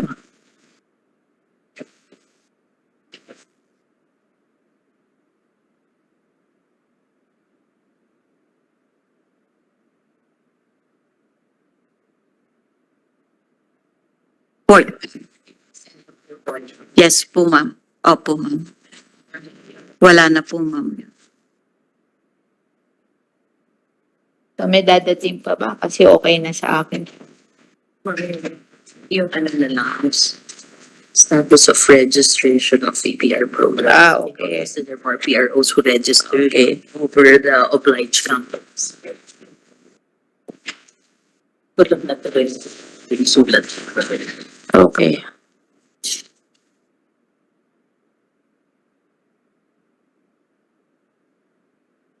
Okay, I noticed the report of your EPR programs and obliged companies, and I noticed that there are more PRO than obliged companies. Ba't nagkaganon? Medyo, dapat, di ba, mas marami obliged companies. Yung PRO, i-register nyo lang kung meron na silang kapartner na obliged companies. Pero hindi sila magre-register ng sila lang na wala naman silang kapartner. Lumabas to sa listahan, mas marami pa yung yung PRO kaysa sa obliged companies. Pwede ba yun? Ma'am, yung sa Producer Responsibility Organization, most of the members are obliged enterprises din po. Nangyari po, so yung PRO po, grupo silang obliged enterprises. May mga obliged enterprise na individually they register. hiwalayan sila, i-match nyo dun sa obliged company, yung But- PRO. Kasi So yung PRO po, kung binilang namin, dami-daming PRO ang konti ng obliged companies. Yeah. So, under the provision po nung sa PRO na madam yung nakalagay doon, yung PRO, they have the option, yung obliged enterprises can be part of the PRO. yeah. They register po ng PRO. You don't register if you don't talk to a obliged company na meron ka ng relationship. Kasi Kailangan. kung gagawin mo, hindi naman, I'm not after the PRO. I'm just creating the PROs to help the obliged company. But more important is the obliged companies na nag-register. Kung may PRO man, nakapartner sila, ilagay nyo lang sa tapat. But never, dapat clear yun, you are not supposed to register PRO. We are supposed to register obliged companies. Ngayon, kung meron silang kapartner na PRO, ilagay nyo lang doon. Pero hindi dapat, baka mamaya ang inagsikaso mag-PRO, hindi mag-obliged companies O hindi pwede yun. Yes, Madam Chair, if I may. Yes. What ayan po, sinasabi ni Attorney Army. Yes po. So the PROs must have obliged enterprises registered. And also, we believe, Madam Chair, the purpose for which you included the PROs, which is the efficiency and the support that the obliged enterprise actually can have, are what they're taking advantage of as well. More PROs than obliged companies. So kung halimbawa, ang isang obliged company, maraming PRO, di ilagay nyo sa tapat. Yes, Madam. Pero hindi yung ang dami-daming PRO kasi baka mawala tayo sa anong importante sa atin yung obliged companies. O yung Yes. PRO is just to help them. Yes, Diba? Madam Chair. We will submit all Yeah. the listings under the PROs. Okay. And another one is, may isa pa akong question. Yung report sa Socorro, Siargao. Madam Chair, If if I may. meron kayong mga taong pumunta doon, we can ask them to report. Thank you, Madam Chair. As I mentioned in the previous session, we had entered into an agreement to work with the different agencies that are also concerned with the welfare of the people in this area. And so we have been holding consistent meetings with and coordination meetings with Department of Justice po, the DSWD, the DILG, including the PNP po. At ngayon po ini-expand yan, and I will request Yusek Mark Fragada, who has been attending also the operationalization of this concept of coordination between the interagencies to give an update. I wish to cite here, though, Madam Chair, the coordination that is being led now by specifically in terms of the strategic approach by Secretary Remulla, Secretary Rex Gatchalian, ourselves po, and Secretary Ben-Hur Abalos. So we are coordinating with these different departments in an integrated approach to the situation po. And if I may turn over to you, Sec Mark, for the latest updates po. Madam Chair, good morning po. Good morning po sa atin lahat. Just a quick update and regarding the investigation that we conducted after our hearing po nung the last hearing we had here. After the hearing, as mentioned by Secretary Loizaga, we already immediately had a meeting in DOJ with the other departments to organize an inter-agency approach in the problem in Socorro. The premise of the meeting was to bring back proper governance in the area if need be, and secondly, try to eliminate the culture of the area being a religious cult. So yun po yung basic premise natin. On October 9, October 10, we had an ocular inspection. The regional team went to Socorro Bayanihan. Nandun rin po ang DSWD during that time because they were doing their own investigation with regards to their 4Ps and their beneficiaries. We got some info regarding the area po. With a total population of 3,350, of which 1,017 are children. Doon po. 3,350, Madam Chair. 1,070 po, 17 po. Yes, ma'am. Roughly, ma'am. 1,200 households. As I reported earlier during the last hearing, we had tenure migrants in the area. Sila po yung mga inawardan po natin ng PACBARMA noong 2004. After investigation of the area, bumaba na po yung numero ng tenured migrants. Ano na lang po siya ngayon? 174. So this is because some of them already passed away. Matatanda na po sila or they left already SBSI. Socorro Bayanihan.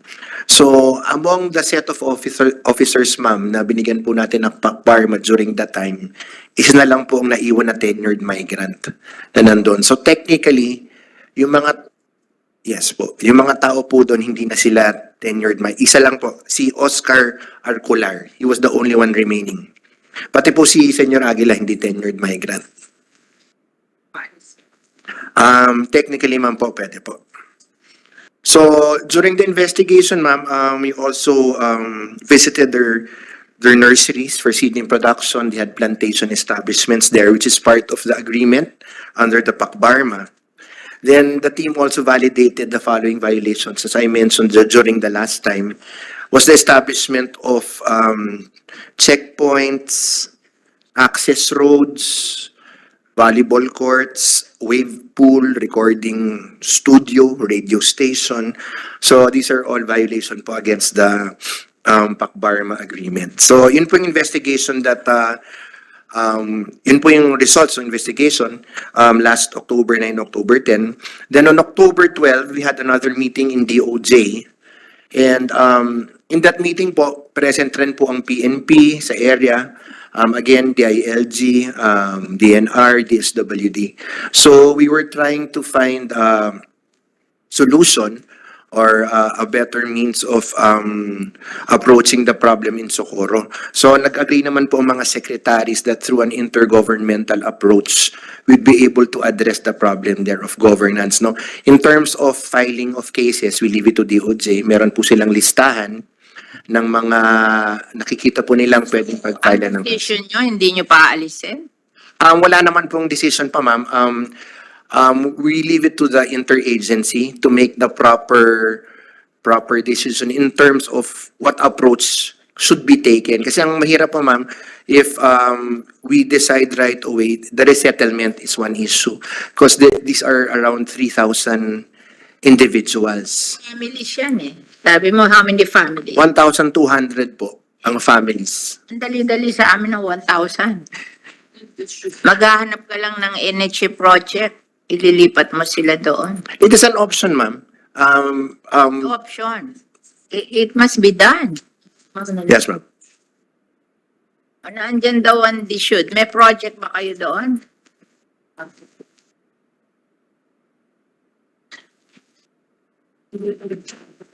Wag ganyan ang approach nyo. Parang takot na takot kayo. Wala kayong decisiveness.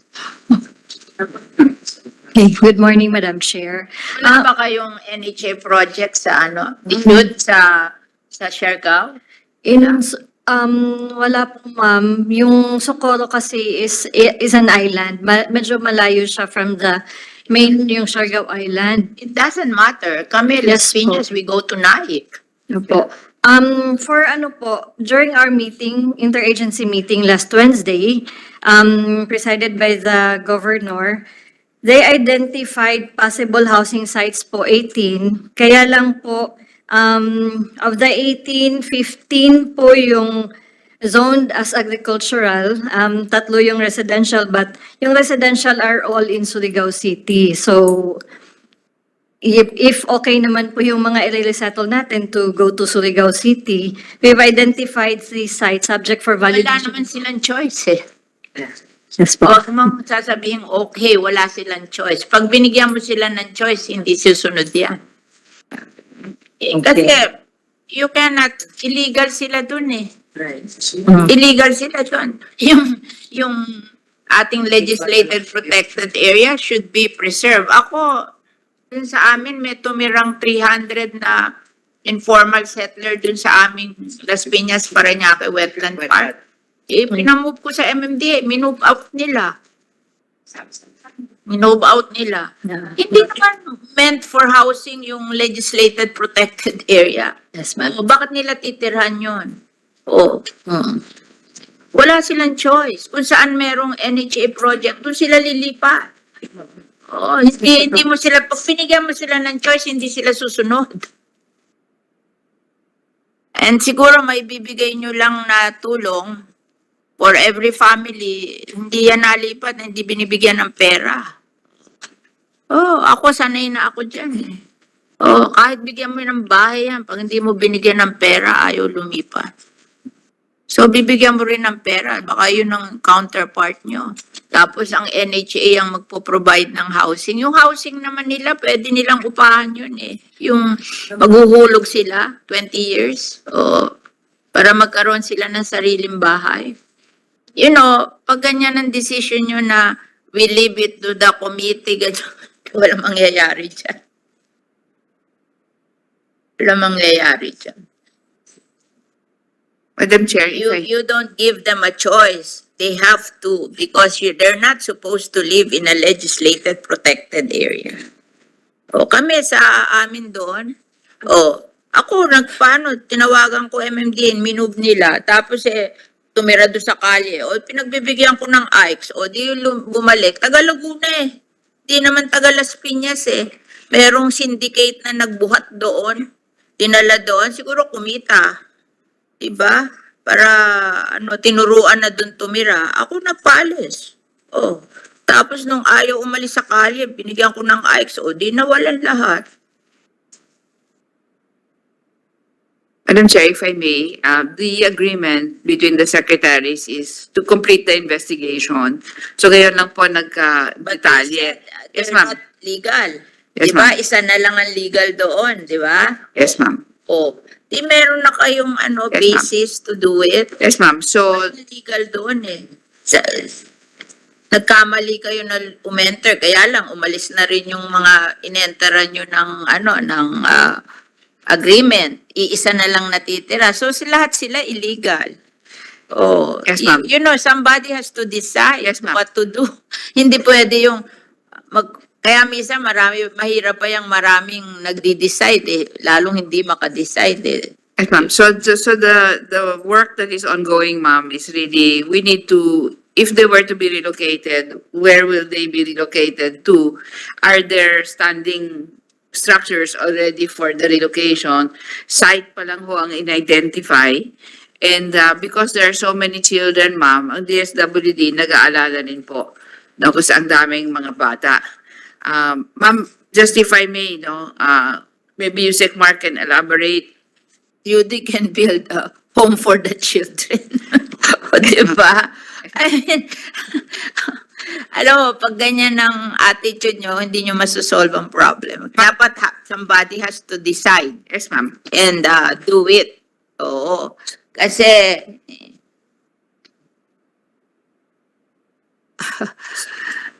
So, ma'am, if I may isa rin problema socially, culturally. So, talaga pong may religious beliefs itong grupong ito, somewhat, naniniwala kayo doon.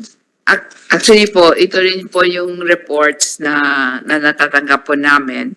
So, what we're trying to do is, from all sides, DSWD, DOJ, and DNR, and DILG, The mere We need fact to- na inaabuso nila yung mga tao, naniniwala pa kayo sa religious belief nila. Di ba? I mean, if they Yes, are ma'am. the real religion, Yes, ba't ma'am. na ginaganon yung mga tao? Yes, ma'am. So, parang different behaviors po that are more similar to a cult. Syndicate. Cult. Opo.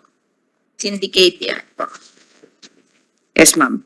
Ako, pagtingin ko pa lang dyan, sindikato yan. Kasi kung ikaw religion, hindi mo aapihin yung mga tao. Diba? So, I guess, if the senators are not coming, they will ask during the plenary and I have to answer. So, you give me the answers. Oo. You make a report. That's a very good report kasi nakita mo na illegal talaga. Diba? And then, at the end, Secretary Loizaga, ano kayo kung ano gagawin nyo. Isama, sabihin mo yan, report na yan, tapos isama mo what you're going to do in the future. Para at least may plano tayo. Huwag nyo sasabihin na undecisive tayo. Diba? Hindi, baka pagtawanan ako pag ganun ang sagot ko. Oo. Dapat, pagkatapos ng report mo, which established na talagang illegal sila, isa na lang ang naandon, then, what will we do? Oh, they cannot stay there because that is a legislated protected area.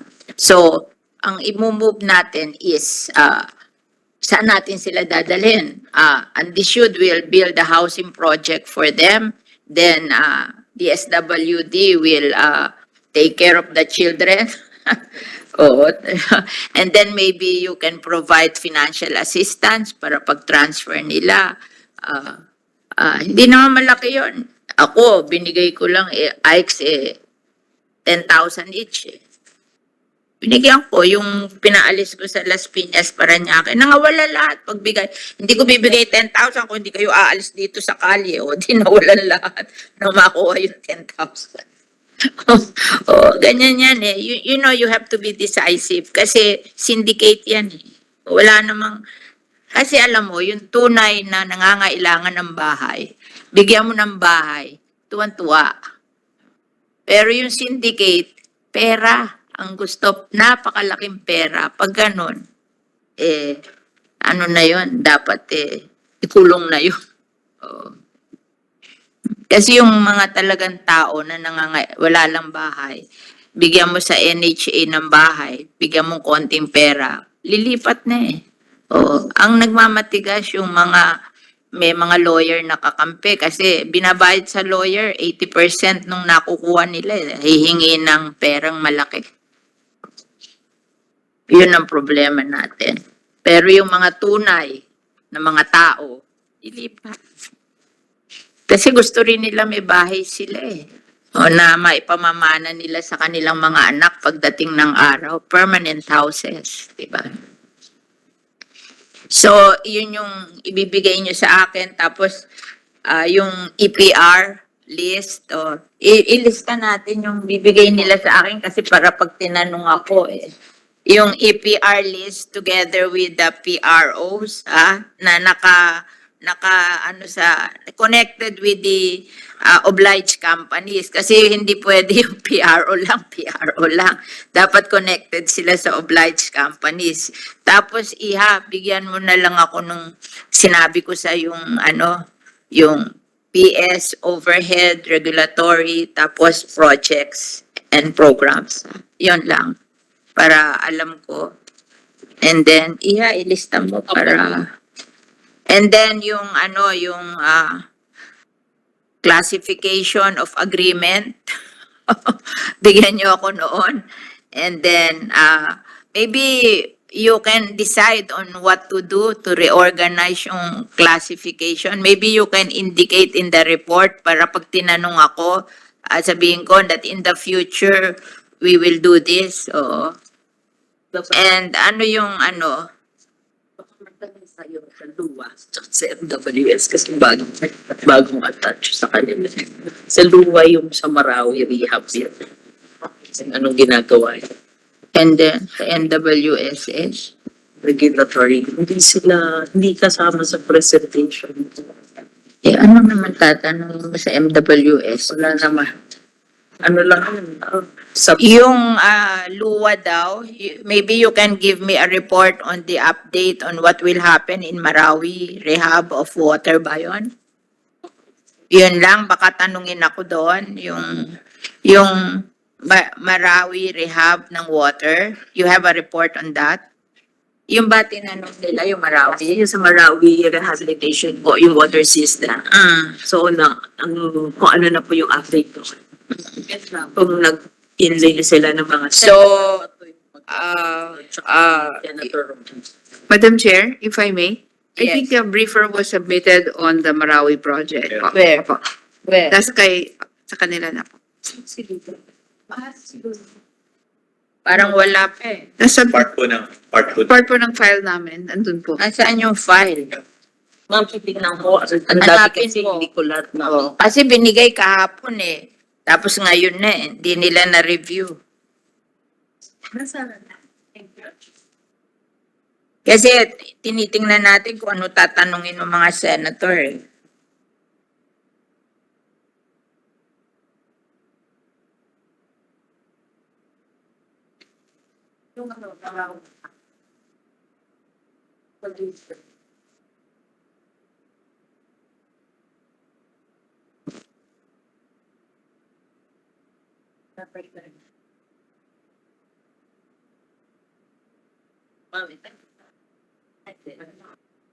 Eh, dito parang hindi ito. Hindi yung malaki. Ma'am, meron. Pero kanina lang meron. Oh, okay. Maliit po. Kumukuha ako ng malaki. Oo. Hindi na, kailangan pa ba akong mag-question dito? Pag Army, dyan na siniwas. Ayan na siya. Si Repeal. So ano ang ano? Ayan na siya, ma'am. Oo. Balik na siya. Yeah, we recognize the head of LUWA with regards to the Marawi rehab. Thank you, Madam Chair, honorable members of this committee. Regarding the update on the Marawi, the projects are the priority of LUWA. And as of now, we are at 88% on the construction and rehabilitation of the Marawi City Water District water Ilang supply percent? system. Ilan? 88% on the reconstruction and rehabilitation of the Marawi City Water District water supply system. Also on the pipe laying of transmission lines for the ongoing road sections, we are about 99%. Also on the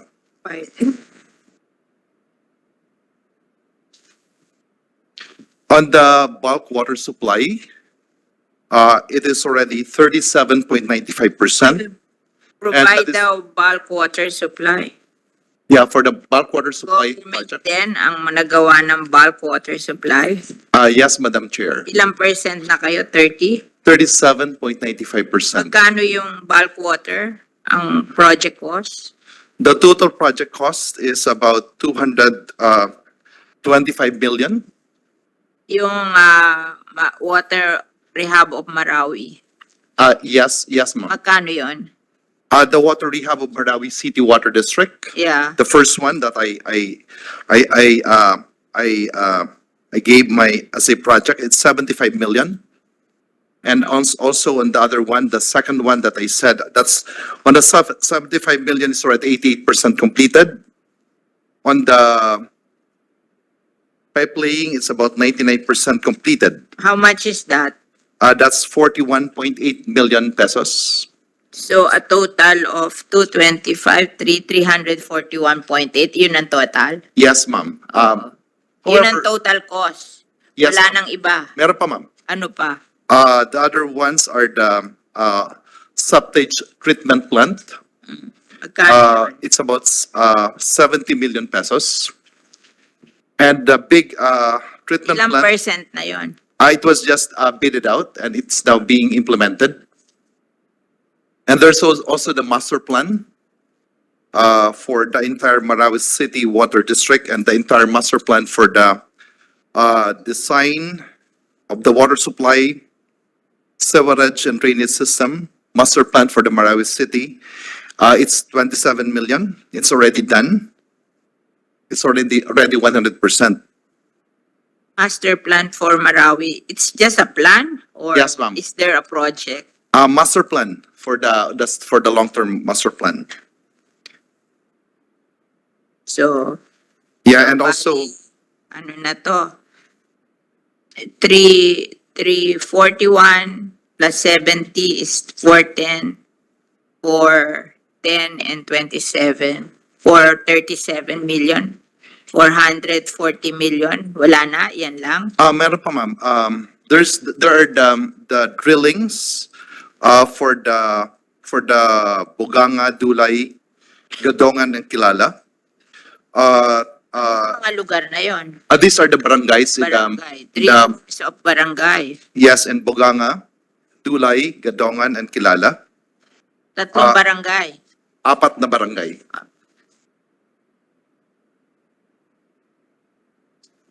Oh, magkano yon? That's amounting to 74 million. 74 million? Yeah, 74 million. How many barangays ba ang Marawi? 25 barangays, Your Honor. Lang to. For the shelters only. Nung shelter. That's where the number of that's where the displaced members of the Marawi City. Ito yung parang nandito yung mga tao na hindi malaman kung saan Yes, sila. ma'am. Or- And we also have the septage treatment plant. Ilan ang barangay ng Marawi? There are, how many barangays? Total, may sinabi ka ng figure eh. The affected barangays are 25, ma'am. Pero how many barangays?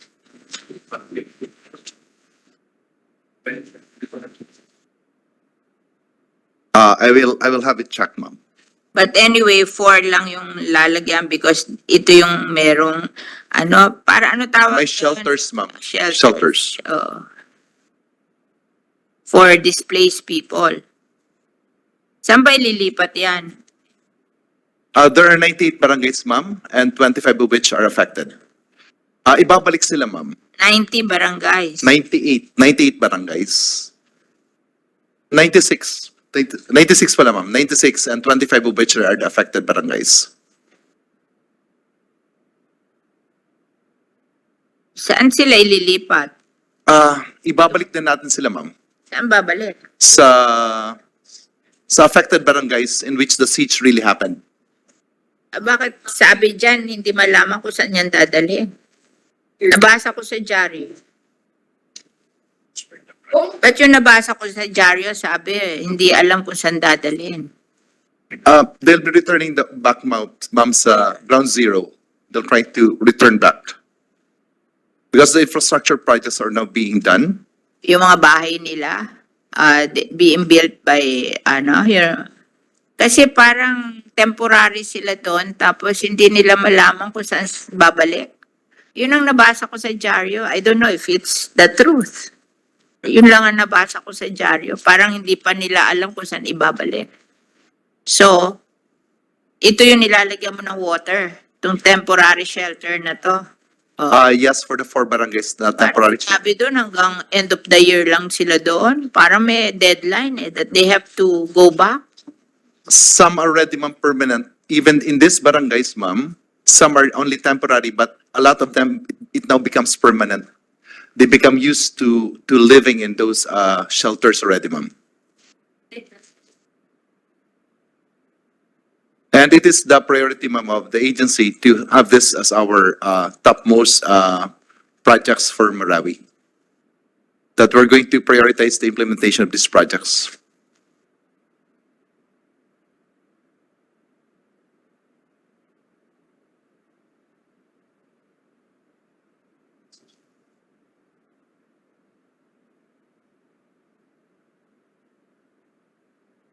We're clear, Marawi, then yung EPR, then yung budget na and then yung legislated protected area.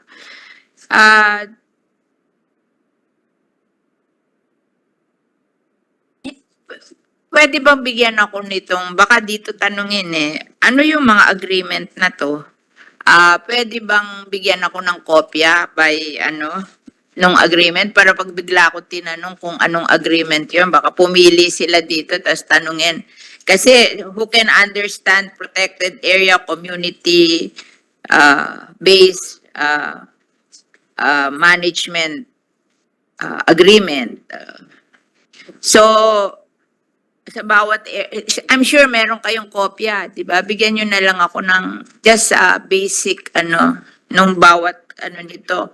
Kasi 282 282. Dami.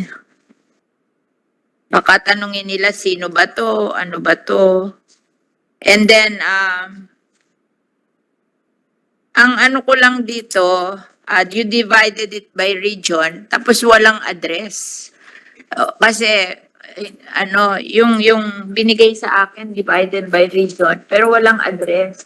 Walang provinces. Walang province, walang town. Ilagay na lang yon, di ba? Yung protected area, walang address.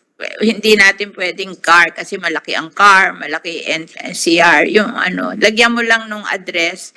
Tapos, yung kung halimbawa may agreement doon, bigyan mo lang ako ng short explanation ng agreement, di ba? So, para kung bigla akong tanungin doon.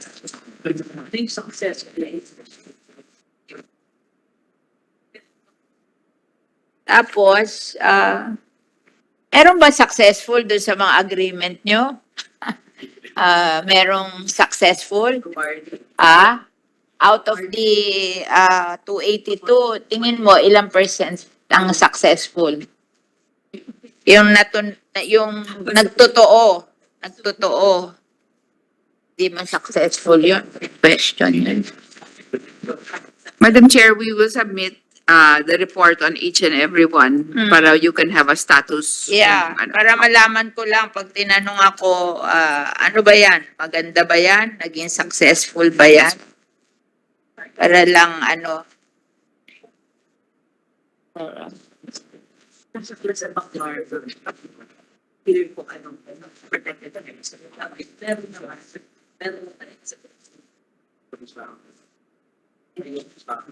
pa? Ano pa yung mga tinanong nyo? Lahat na nagsabi na. Ginawa mo na listahan. Ito kasi yung kay Tol, yung mga hinato mga parang. Oh. Di ba meron na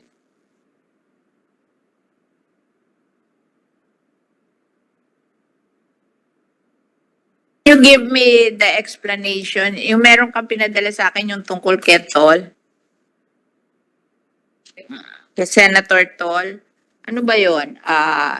Kasi sabi niya, tinanong niya daw si Anyon, hindi naman daw pinagbabawal ni Anyon na ibigay sa kanya. Bakit? Sino yung nagbawal? Madam Chair, if I may. Yeah. Yeah. I will relate to you the latest update po, and side discussion po. It involves po the clearance process, which goes all the way up to ES po. So I will.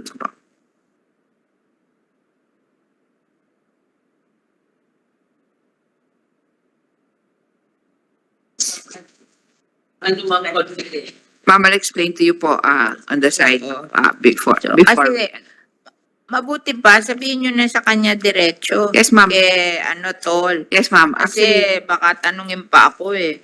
Yes, ma'am. Oo. And actually, Update nag-usap mo na na po. lang siya. Tsaka mas masaya siya na kayo nagpupunta sa kanya para i-update siya kaysa sa akin. Yes, ma'am. Thank you po, ma'am. Oo. I-update. Gawan nyo na lang siya ng update. Puntahan nyo, ha? Para hindi na niya tanungin kasi confidential. Okay. So, lahat na. Okay na tayo. Status, Marawi.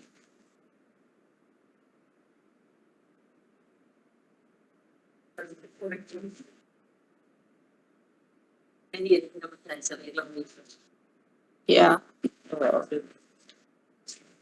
So we will have a hearing on reclamation next week. So maybe you can give me yung mga papers next week, no? Kaya ba? Next week? Anong day yun? 24. 24. Today is 19? No, 18. 18. Can you finish it that, no? We have already submitted an update po, ma'am. But we can give you the latest one again. Hindi, I want a more, yung lang sinabi ko sa'yo, yung legislated, walang address eh. Yes, ma'am. Oo, Yes, ma'am. yun. Tapos, maybe yung sabi ko nga na as a short description of what is the agreement. Oo, para kung tanungin ako. And then, maybe comment on this has problem, this is successful, something like Yes, ma'am. that. Oo. Yes, ma'am. Oo. So, status Ganon. Yun lang. And then, tapos yung suggestion nyo doon sa protected area budget kasi I find it na masyadong maliit. Oo. mag-suggest kayo doon. Ayoko namang i-demand sa inyo na hindi kayo mag-usap tungkol doon. Tapos yung update ng Socorro, and then yung financial statement as I want it. Tapos yung pag-aralan natin yung yung income ng mga protected area, tapos ano ba provision and law that you're entitled to 75%, maybe we can compute that. So hindi lang yung protected area, meron pa yung wildlife, o yung tapos yung yung mga forest land, para lang magka-idea tayo what can we expect from those na baka mailagay natin sa budget ng protected area or ng mga okay. Ano pa ba? Sige. Anyway, if may naisip pa ako, I'll just call you. Okay? So, with that, we are, kasi we cannot end. We cannot adjourn. We cannot adjourn. We have to suspend kasi there are others who are still hearing. This is just subcommittee. So, we are suspending the hearing of the DNR.